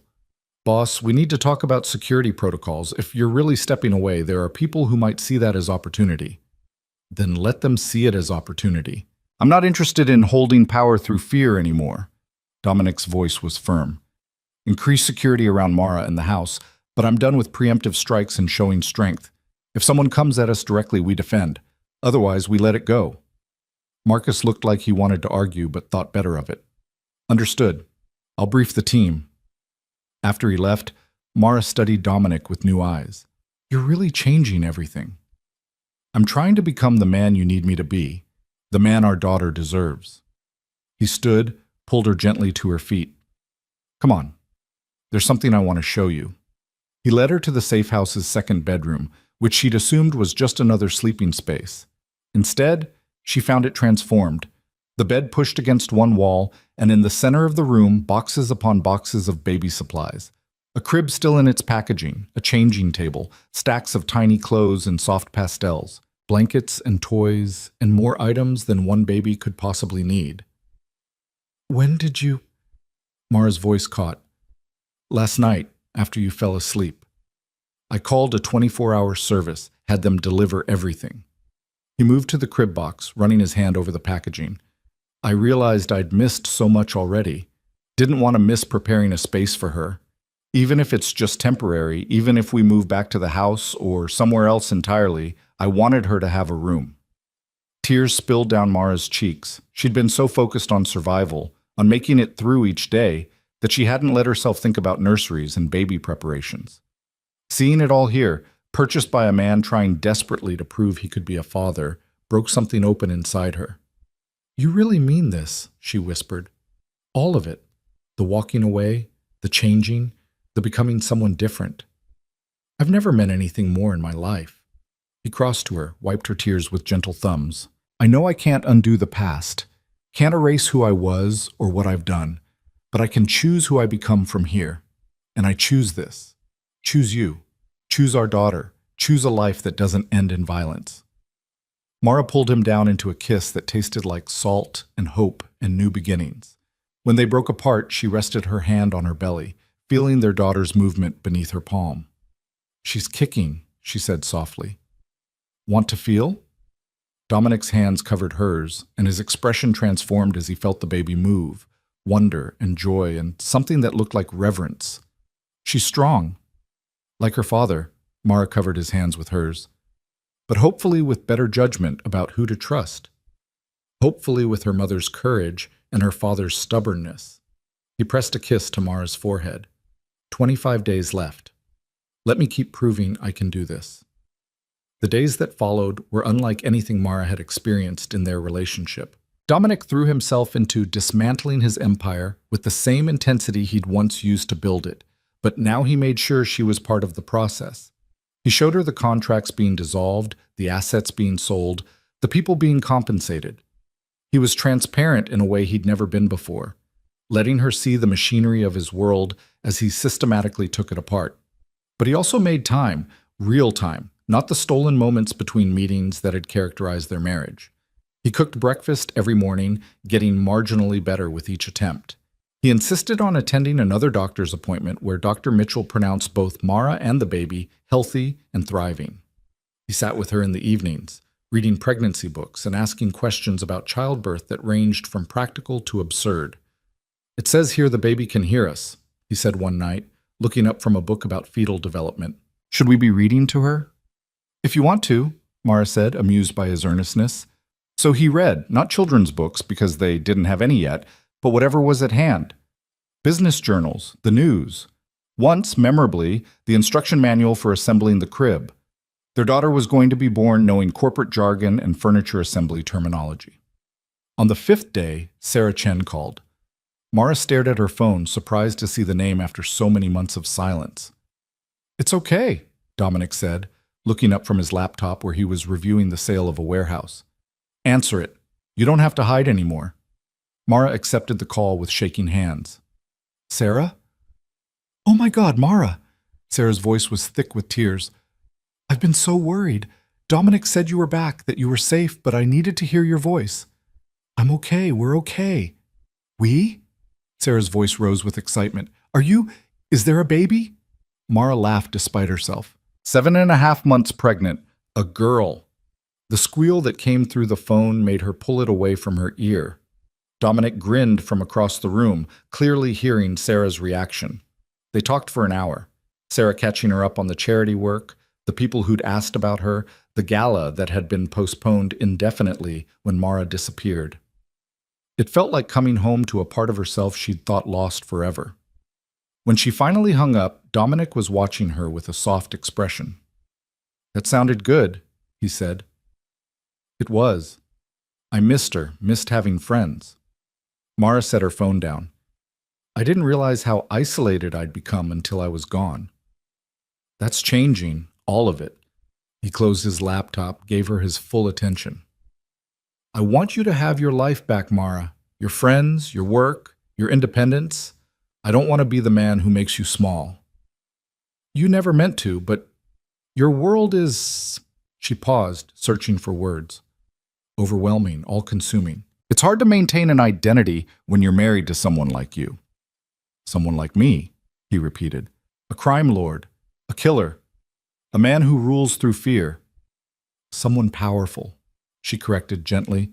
"Someone whose presence fills every room, someone people are afraid to contradict." She moved to sit beside him on the couch.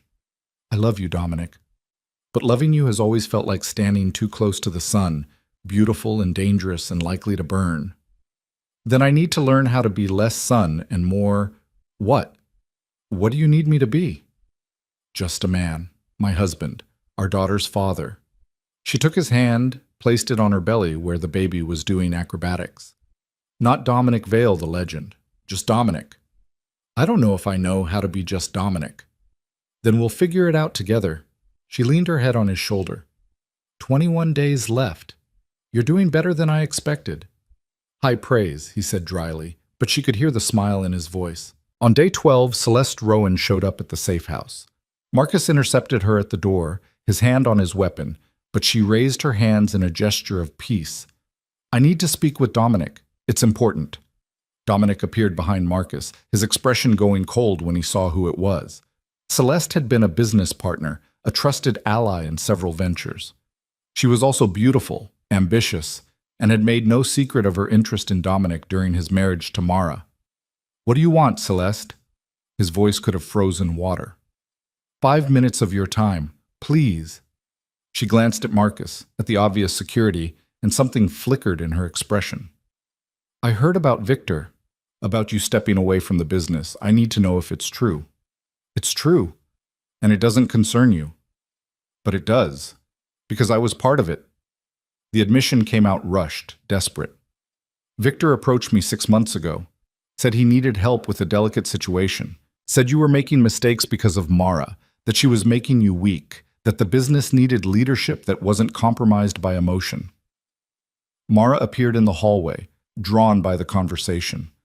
When Celeste saw her, visibly pregnant, standing in Dominic's safe house, her face went pale. "You came back," Celeste said, her voice barely above a whisper. "I didn't think you would. I thought—" "You thought what?" Dominic's voice was lethal now. "That she'd stay gone? That I'd forget about my wife and turn to you? Is that what Victor promised you? He said you'd be better off without her. That she didn't understand your world, didn't belong in it. He said once she was gone, you'd see—" Celeste stopped, seeming to realize how damning her words were. Mara felt ice flood her veins. "You helped him. You were part of the plan to kill me." "No!" Celeste's eyes were wild now, panicked. "I didn't know about that. I swear to God I didn't know he was planning to kill you. He just said he was going to handle the situation, make things easier for Dominic.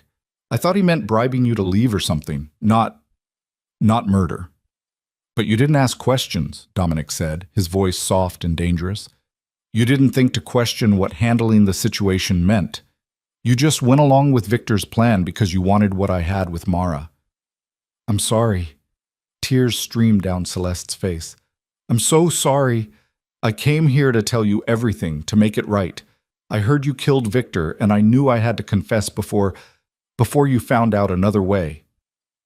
Marcus had his gun out now, not quite pointed at Celeste, but close enough to be a threat. Dominic held up a hand, stopping him. "Tell me everything," he said. "Every conversation with Victor, every plan you knew about, every person who was involved. Leave nothing out." Celeste talked for 20 minutes, her voice breaking repeatedly as she outlined Victor's conspiracy. She'd provided information about Mara's schedule. She'd helped arrange the offshore accounts that paid the men in the parking garage. She'd been present for planning sessions where Victor discussed removing obstacles from Dominic's path.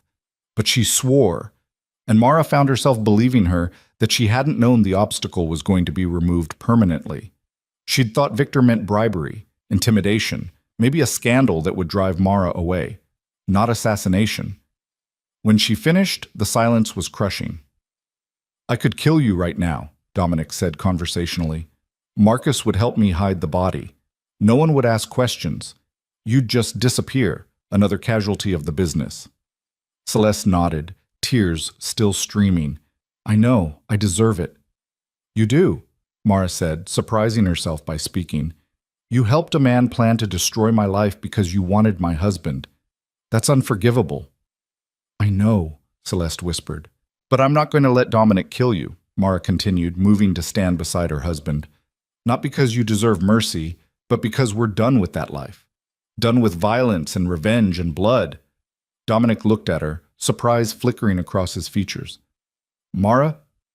She came here to confess knowing you might kill her. That took courage, however misguided." Mara kept her eyes on Celeste.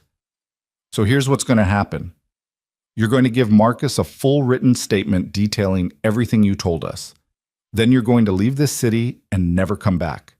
If I ever see you again, if you ever contact Dominic or try to involve yourself in our lives, then we revisit the conversation about consequences. Understood?" Celeste nodded frantically. "Understood. Thank you. Thank you so much." "Don't thank me. Just go." Mara turned away, unable to look at the woman any longer. Marcus escorted Celeste to another room to take her statement, leaving Mara and Dominic alone. He stared at her with something like awe. "You just showed her more mercy than she deserved." "I showed her the mercy you're trying to learn," Mara said. "The mercy that chooses life over death when possible. Isn't that what we're working toward?" "You're right. You're absolutely right." He pulled her into his arms, careful of her belly. "But God, part of me wanted to make her pay for what she did to you." "I know, but that's the old Dominic talking, the new one, the one who's going to be a father in 2 months. He finds a different way."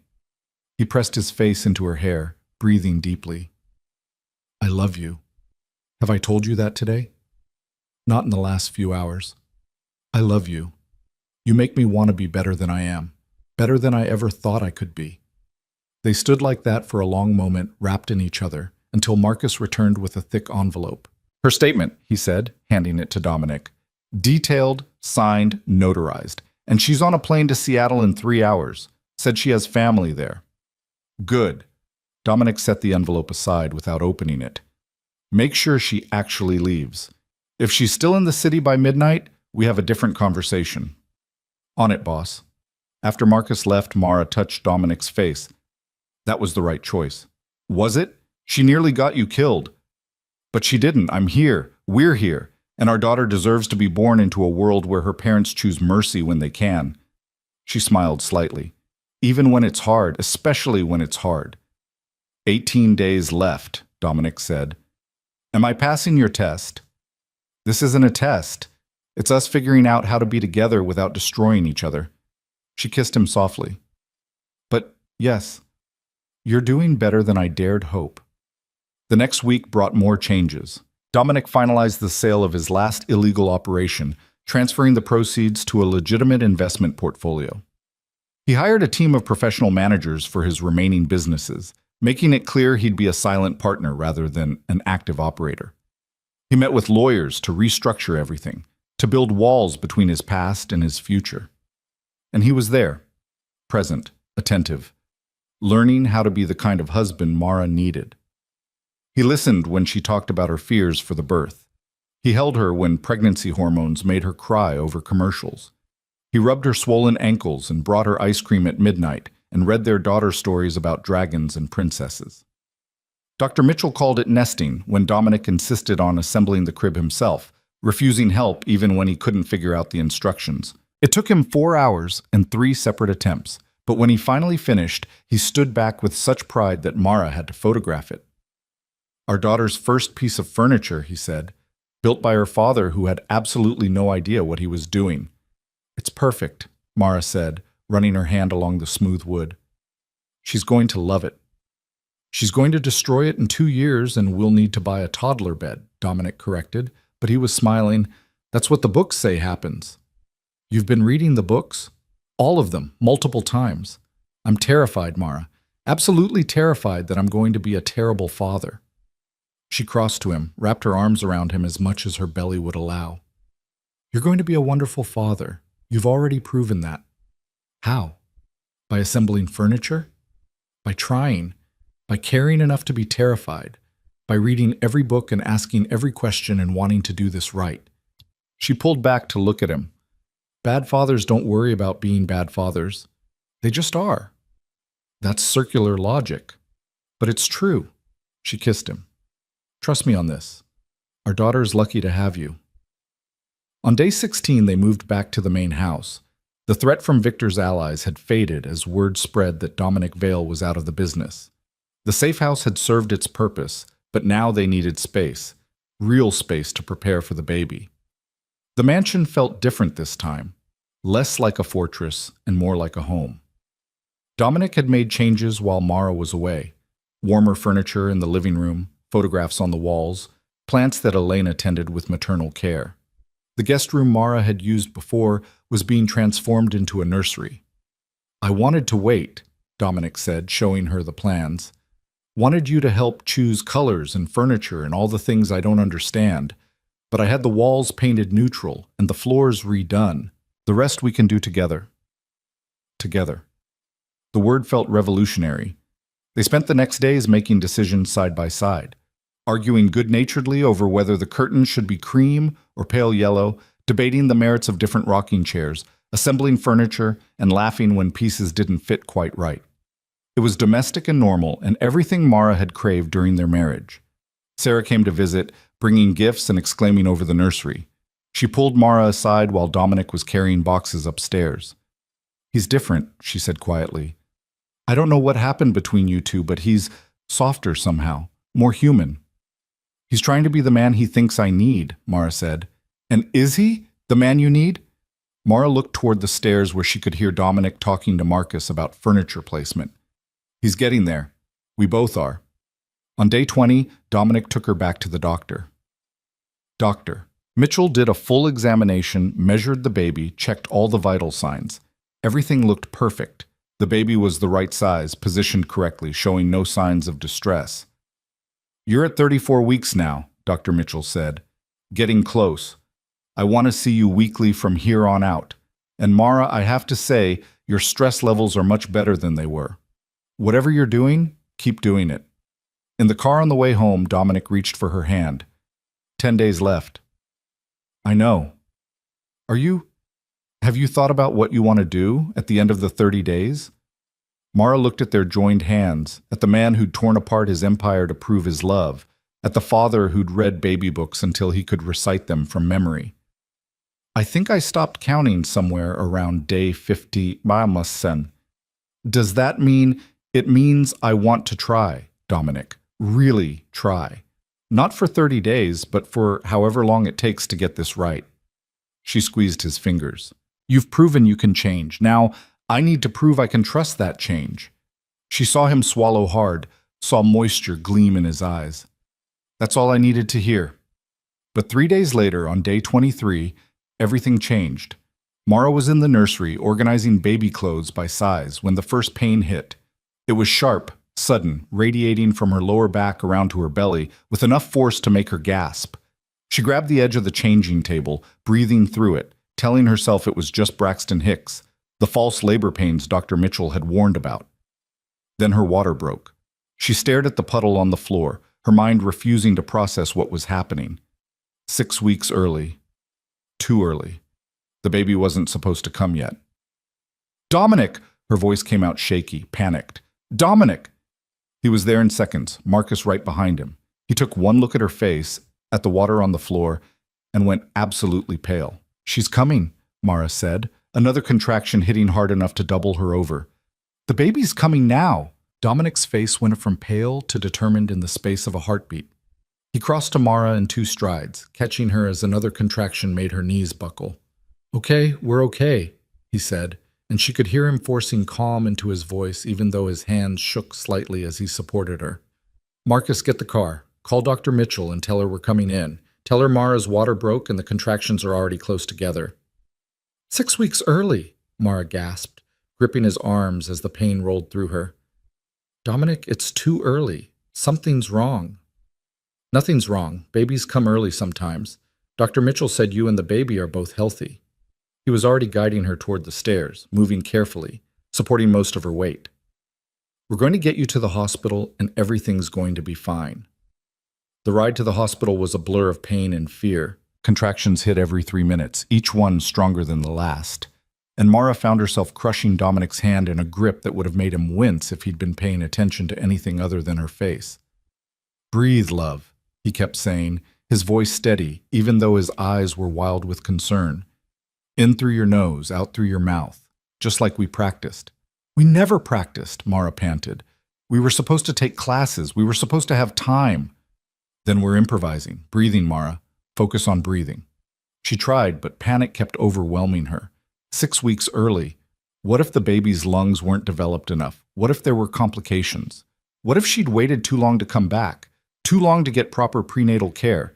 And now her daughter would pay the price for her choices.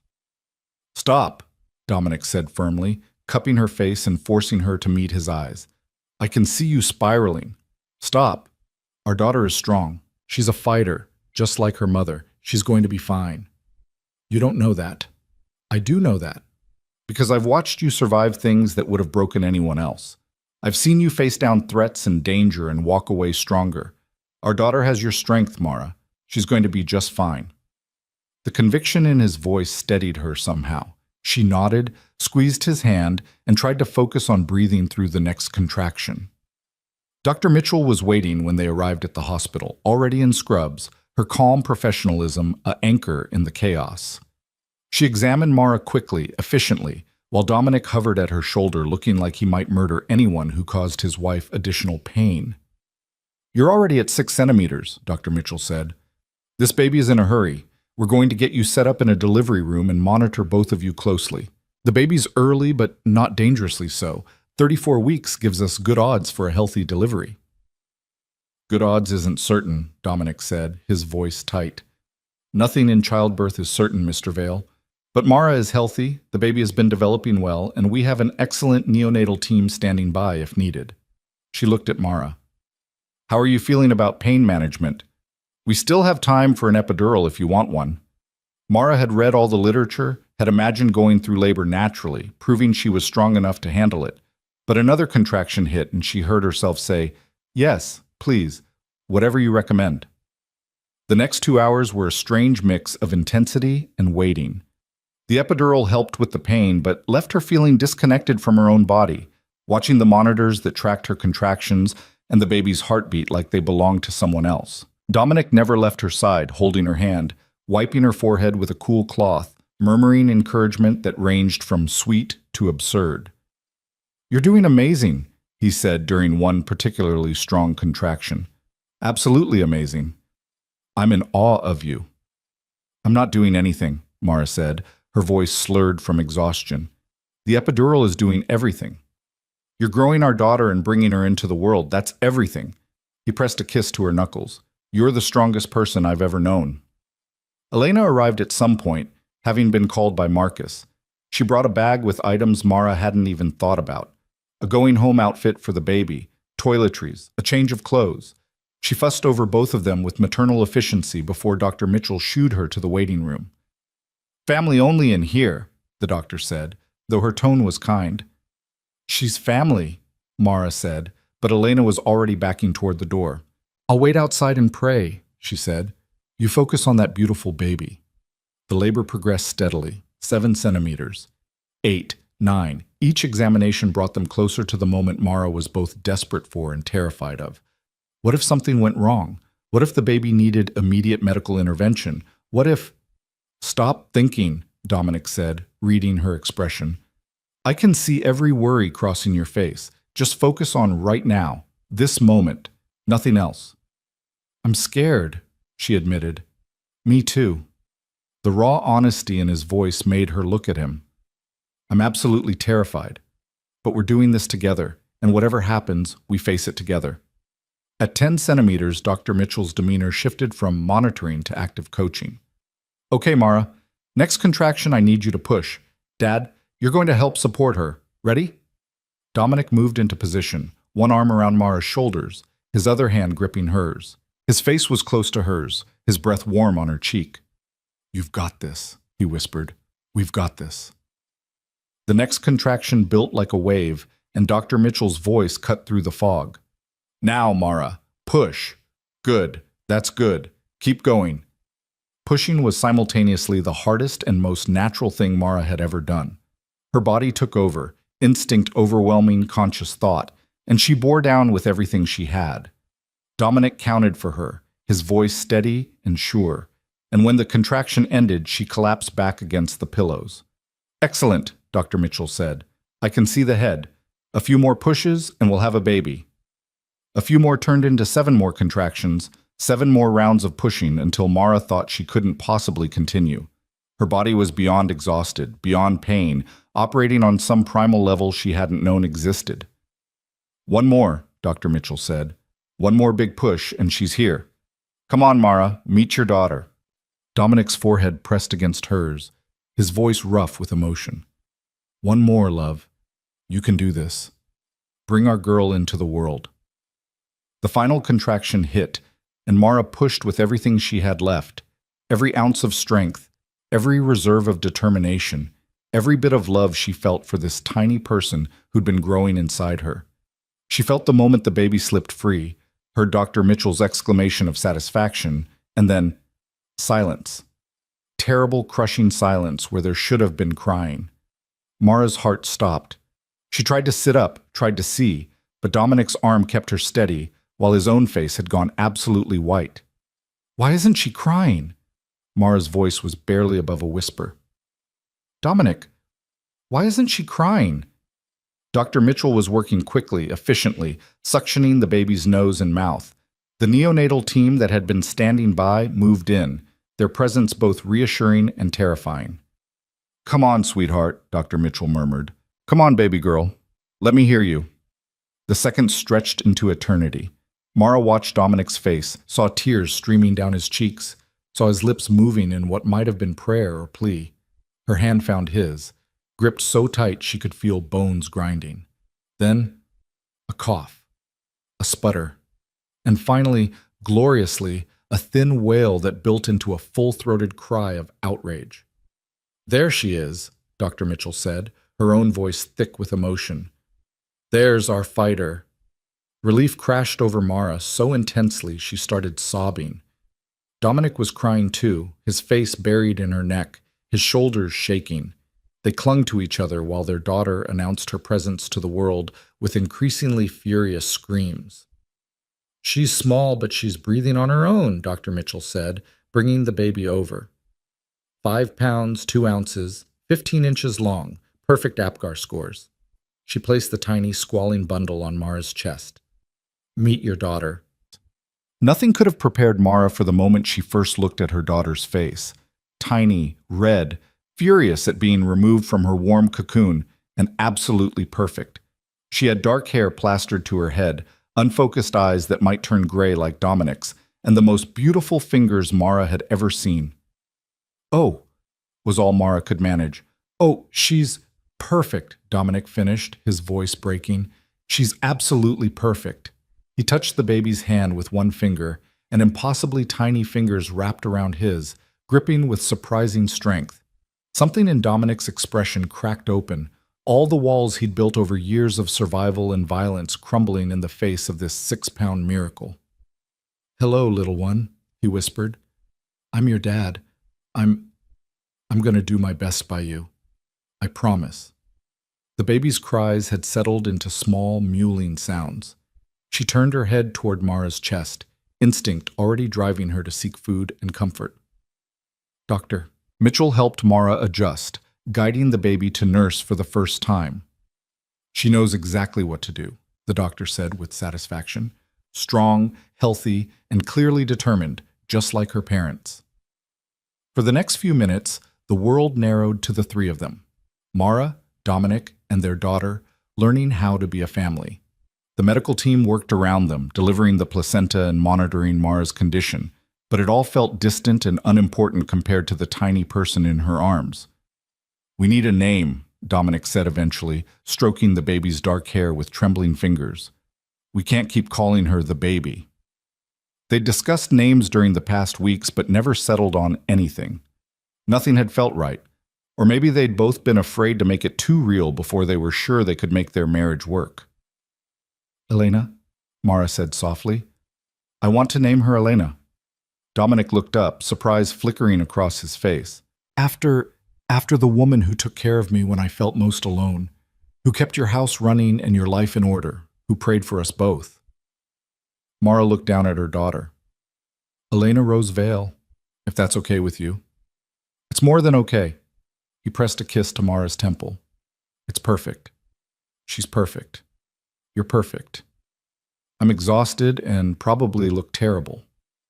You've never been more beautiful." And the way he said it, looking at her with her hair sweaty and her face pale and a baby in her arms, she believed him. The neonatal team wanted to take Elena for a full examination and measurements. Mara's every instinct screamed against letting her daughter out of her sight, but Dominic squeezed her hand. "They need to make sure everything's okay," he said gently. "I'll go with her. I won't let her out of my sight for a second. Promise? On my life." He carefully lifted Elena from Mara's arms, cradling her with the kind of reverence usually reserved for priceless artifacts. "We'll be right back, little one. Your mama needs to rest." Mara watched them leave, Dominic walking beside the isolette where Elena lay, his hand through the opening to maintain contact with his daughter, and felt something inside her chest expand and settle at the same time. This was her family. This was what she'd been fighting for. Dr. Mitchell finished the post-delivery care and helped Mara get cleaned up and moved to a recovery room. "You did beautifully," she said. "Both of you are healthy, and that baby is a fighter. 34 weeks and breathing on her own. That's excellent. How long will she need to stay in the hospital?" "We'll monitor her for at least 48 hours. If she continues to eat well and maintain her body temperature, you might be able to take her home in 3 or 4 days." Dr. Mitchell made notes on her chart. "Get some rest. You've earned it. But rest felt impossible. Mara lay in the hospital bed, still feeling phantom kicks from a belly that was suddenly much smaller, waiting for Dominic to bring their daughter back. Every minute felt like an hour. When he finally returned, Elena was wrapped in a hospital blanket decorated with tiny stars, a pink cap on her head. Dominic carried her like she was made of glass, his expression one of absolute wonder. All her tests came back perfect, he said, carefully transferring Elena back to Mara's arms. They want to monitor her weight and feeding, but the pediatrician said she's incredibly healthy for being early. Strong lungs, good reflexes, already nursing like a champion. Elena had fallen asleep, her tiny face relaxed and peaceful. Mara counted her fingers and toes for the 100th time, still amazed that she and Dominic had created something so impossibly perfect. Marcus is outside with Elena, our Elena, Dominic said, settling into the chair beside the bed. She's crying and wants to come in, but I told her to wait until you're ready for visitors. She can come in. I want to show her the baby. Dominic opened the door and spoke quietly to someone outside. Moments later, Elena the elder entered, her face streaked with tears, her hands clasped together. "Oh, Mrs. Vale," she breathed, approaching the bed slowly. "Oh, she's beautiful." "We named her after you," Mara said, watching the housekeeper's face transform. "Elena Rose Vale. I hope that's okay." The older woman pressed her hands to her mouth, tears flowing freely now. You named her after me? Oh, my dear girl, I'm honored. So very honored." "You took care of both of us when we needed it most," Dominic said, his voice rough. It seemed right.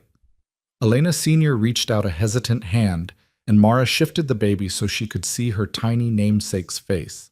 "Hello, little Elena. Welcome to the world, precious girl. You have no idea how loved you already are."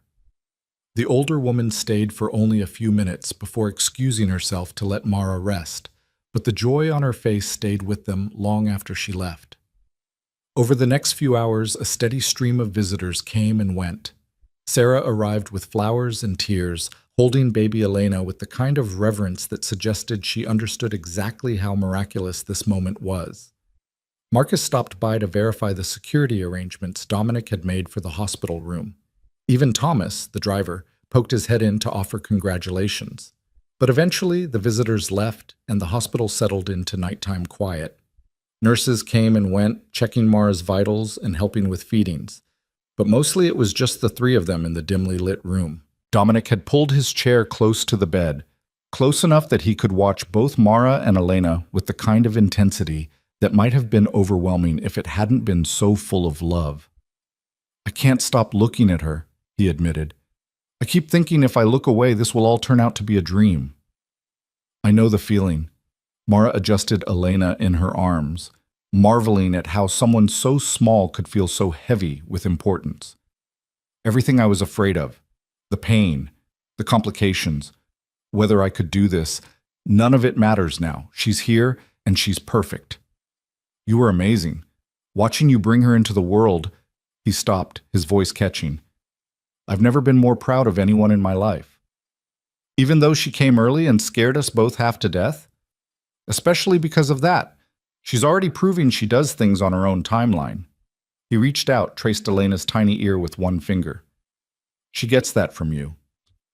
They sat in comfortable silence for a while, watching their daughter sleep. She made small sounds, squeaks and sighs that seemed impossibly loud coming from someone so tiny. Every movement, every breath felt like a miracle. "I've been thinking," Dominic said eventually, "about the 30 days, about the divorce papers you brought." Mara's heart clenched. "Dominic, let me finish." He took her free hand, laced their fingers together. "We're on day 23, 7 days left until our agreement ends. 7 days until you're supposed to decide whether to stay or go. I already told you I wanted to try, that I'd stopped counting. I know, but I need to say this." He met her eyes, his gray gaze steady and sure. "I don't want to wait 7 more days. I don't want you staying with me because of an agreement or because you think you owe me a chance. I want you to marry me again." Mara's breath caught. "We're already married." "Legally, yes. But that marriage was built on passion and attraction and not much else. We didn't really know each other. We didn't understand what we were committing to. He brought her hand to his lips, kissed her knuckles. I want to marry you again, Mara. I want to stand in front of everyone we love and promise to be the man you and Elena deserve. I want to build a marriage based on trust and honesty and choosing each other every single day. Tears spilled down Mara's cheeks. You're proposing to your own wife? I'm proposing to the mother of my child, to the woman who survived my worst and still came back, to the person who makes me want to be better than I ever thought I could be. His voice was thick with emotion. So yes, I'm proposing. Mara Whitmore Vale, will you marry me again? Will you let me spend the rest of my life proving that I can be the husband and father you both deserve? She looked down at Elena, sleeping peacefully in her arms, then back at Dominic. She thought about the past 23 days, watching him dismantle his empire, learning to cook breakfast, assembling furniture with determination, if not skill. She thought about the way he'd held her through labor, the tears on his face when Elena was born, the tenderness in his voice when he spoke to their daughter. This wasn't the man she'd married 2 years ago. This was someone better, someone who'd chosen to change, who'd proven he could put family above power, who'd shown her that love could be both fierce and gentle. Yes, she said, her voice breaking with joy. Yes, I'll marry you again. I'll choose you every day for the rest of our lives. Dominic's face transformed, relief and happiness, and love crashing together into an expression so open it took her breath away. He leaned forward carefully, mindful of the baby between them, and kissed her with a tenderness that felt like coming home. When they pulled apart, Elena had woken and was making small, fussy sounds. Dominic reached for her, and Mara transferred the baby to his arms, watching as he cradled their daughter against his chest. Hear that, little one? He murmured. Your mama said yes, which means you're stuck with me as your dad. I'm going to do my best by you, I promise. I'm going to teach you to be strong and kind and brave. I'm going to show you that real strength is choosing love over power, that family matters more than empire, that the best things in life are worth fighting for. Elena yawned, utterly unconcerned with her father's promises, and Mara laughed through her tears. She's not impressed, she said. She will be. Give me 18 years. He rocked Elena gently, natural as if he'd been doing it his whole life. We're going to be okay, aren't we? The three of us? Better than okay. We're going to be happy. Over the next 3 days, they settled into the strange rhythm of new parenthood, learning Elena's cries, the hungry cry versus the tired cry versus the I just want to be held cry. Figuring out feeding schedules and diaper changes and how to function on 2 hours of sleep.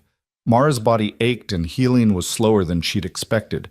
But every time she looked at Elena, every time she watched Dominic cradle their daughter with such obvious love, it all felt worth it. Dr. Mitchell cleared them to go home on the 4th day. Elena had gained weight instead of losing it, was nursing well, and showed no signs of complications from being early. The pediatrician was optimistic about her development and scheduled a follow-up appointment for the next week. The ride home felt surreal. Elena slept in her car seat, tiny even in the infant-sized restraint. Dominic drove with exaggerated care, treating every bump like a potential catastrophe, until Mara finally told him to relax before they got rear-ended for going too slowly. The house had been transformed in their absence. Elena Sr. had clearly been working non-stop. The nursery was completely finished, every piece of furniture in place, soft blankets and tiny clothes organized with military precision. There were flowers throughout the house, meals prepared and frozen for easy heating, everything arranged to make their transition home as smooth as possible. She didn't have to do all this, Mara said, looking around with wonder. Try stopping her, Dominic said with a smile. She's been waiting her whole life to spoil a baby. Now she has one named after her? We don't stand a chance. Settling Elena into the nursery felt momentous. They'd imagined this moment so many times over the past weeks, but having it actually happen, placing their daughter in the crib Dominic had assembled, watching her sleep in the room they'd prepared together, made everything real in a way the hospital hadn't. She's really ours, Mara whispered, standing beside the crib with Dominic's arm around her waist. We really get to keep her. For the rest of our lives. He pressed a kiss to her temple. And we're going to do right by her. Both of us. That night, they took shifts with Elena's feedings. Dominic insisted Mara rest and brought the baby to her when she needed to nurse, then walked Elena back to sleep afterward with the kind of patience Mara had never seen in him before. Around 3 in the morning, she found him in the nursery, sitting in the rocking chair with Elena on his chest, both of them asleep. The sight made her heart clench. This dangerous man who'd built an empire on fear and violence, reduced a putty by 6 pounds of infant. This was who he could be when he chose love over power. This was the father their daughter deserved. She took a photo with her phone, capturing the moment, then gently woke him to suggest they all get some real sleep. The weeks that followed were exhausting and beautiful in equal measure. Elena was a relatively easy baby. She slept in 3-hour stretches, fed well, and only cried when she had a legitimate reason. But even easy babies required constant attention, and Mara found herself operating in a fog of sleep deprivation and hormones and overwhelming love. Dominic threw himself into fatherhood with the same intensity he'd once applied to business. He learned to change diapers without flinching, mastered the art of the swaddle, and could soothe Elena's cries with a combination of rocking and humming that seemed to work like magic. He took night shifts without complaint and brought Mara food and water and anything she needed while she was nursing. He also continued dismantling the last pieces of his criminal empire. The final warehouse sold, the last offshore account closed. He met with lawyers to ensure everything was legal and clean and couldn't come back to haunt them. By the time Elena was 3 weeks old, Dominic Vale, the crime lord, had ceased to exist. What remained was just a man, a husband, a father, someone learning how to build a life based on love rather than power. "I don't miss it," he told Mara one evening while they watched Elena sleep in her bassinet beside their bed. "I thought I might. Thought I'd wake up one day and regret walking away from everything I'd built. But I don't. This is better, so much better." "No regrets?" Mara asked, needing to hear him say it. "None. Well, one, I regret that I didn't do this sooner, that I wasted time trying to be someone you couldn't love instead of becoming the person you deserved. I always loved you, Dominic. Even when I ran, even when I was terrified, I loved you. I know, and now I'm going to spend the rest of my life proving I'm worthy of that love." 2 months after Elena's birth, they planned the wedding. Not a grand affair like their first marriage, which had been more about spectacle than substance. This time, they wanted it intimate and meaningful, just close friends and family in the garden of their home, celebrating a commitment they'd chosen rather than stumbled into. Sarah helped with the planning, bringing fabric swatches and flower samples to the house while cooing over Elena. Elena Sr. baked and fussed and cried happy tears at least 3 times a day. Even Marcus got involved, helping Dominic choose a suit and offering surprisingly good advice about wedding vows. The day of the wedding dawned clear and perfect. Mara stood in her bedroom looking at herself in the mirror and barely recognized the woman staring back. She'd chosen a simple dress in soft ivory, nothing like the elaborate gown she'd worn the first time. Her hair was loose around her shoulders. She wore minimal makeup, but she'd never felt more beautiful. A soft knock sounded, and Sarah poked her head in. "Ready?" "More than ready." Downstairs, chairs had been arranged in the garden, facing an arbor covered in white roses. The guest list was tiny, maybe 20 people total, but each one mattered. Elena Sr. sat in the front row, holding baby Elena, who was dressed in the most elaborate christening gown money could buy. Marcus stood beside Dominic as best man, looking uncomfortable in his suit but pleased to be included. And Dominic, he stood beneath the arbor in a dark suit, his eyes tracking Mara's approach with an intensity that stole her breath. When she reached him, he took her hands and she could feel them trembling slightly. The officiant they'd chosen was a simple courthouse judge who'd agreed to do the ceremony in their garden. She spoke briefly about love and commitment and the importance of choosing each other every day, but Mara barely heard the words. She was too focused on Dominic's face, on the tears she could see gathering in his eyes, on the way he looked at her like she was his entire world. When it came time for vows, Dominic cleared his throat and began to speak. "Mara, the first time we got married, I promised you forever without understanding what that meant. I thought love was passion and possession, that keeping you close meant keeping you safe. I was wrong about so much." His voice was steady despite the emotion there. Today, I promise you something different. I promise to choose you every single day, even when it's hard. I promise to be honest, even when the truth is uncomfortable. I promise to be the kind of father our daughter deserves and the kind of husband you've always needed. I promise that I will never stop working to be worthy of your love. Mara's turn came, and her voice shook as she spoke the words she'd written in the quiet moments between feedings and diaper changes. Dominic, you've shown me what it means to truly change. You've proven that people can choose to be better than their pasts, that love is powerful enough to transform even the hardest hearts. I promise to trust in that change, to build a future with you based on honesty and partnership. I promise to be your partner in all things, to choose you every day just as you choose me. And I promise to show our daughter that real love, the kind worth having, requires both people to be brave enough to be vulnerable. The judge pronounced them married again, and when Dominic kissed her, it felt like both a beginning and a homecoming.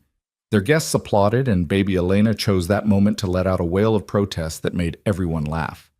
The reception was simple: food and wine, music and conversation, Elena being passed from guest to guest, while Mara and Dominic circulated together, his hand never leaving the small of her back. They cut a cake that Elena Sr. had baked, danced to a song that meant something only to them, and watched the sun set over the garden where they'd promised each other forever for the second time.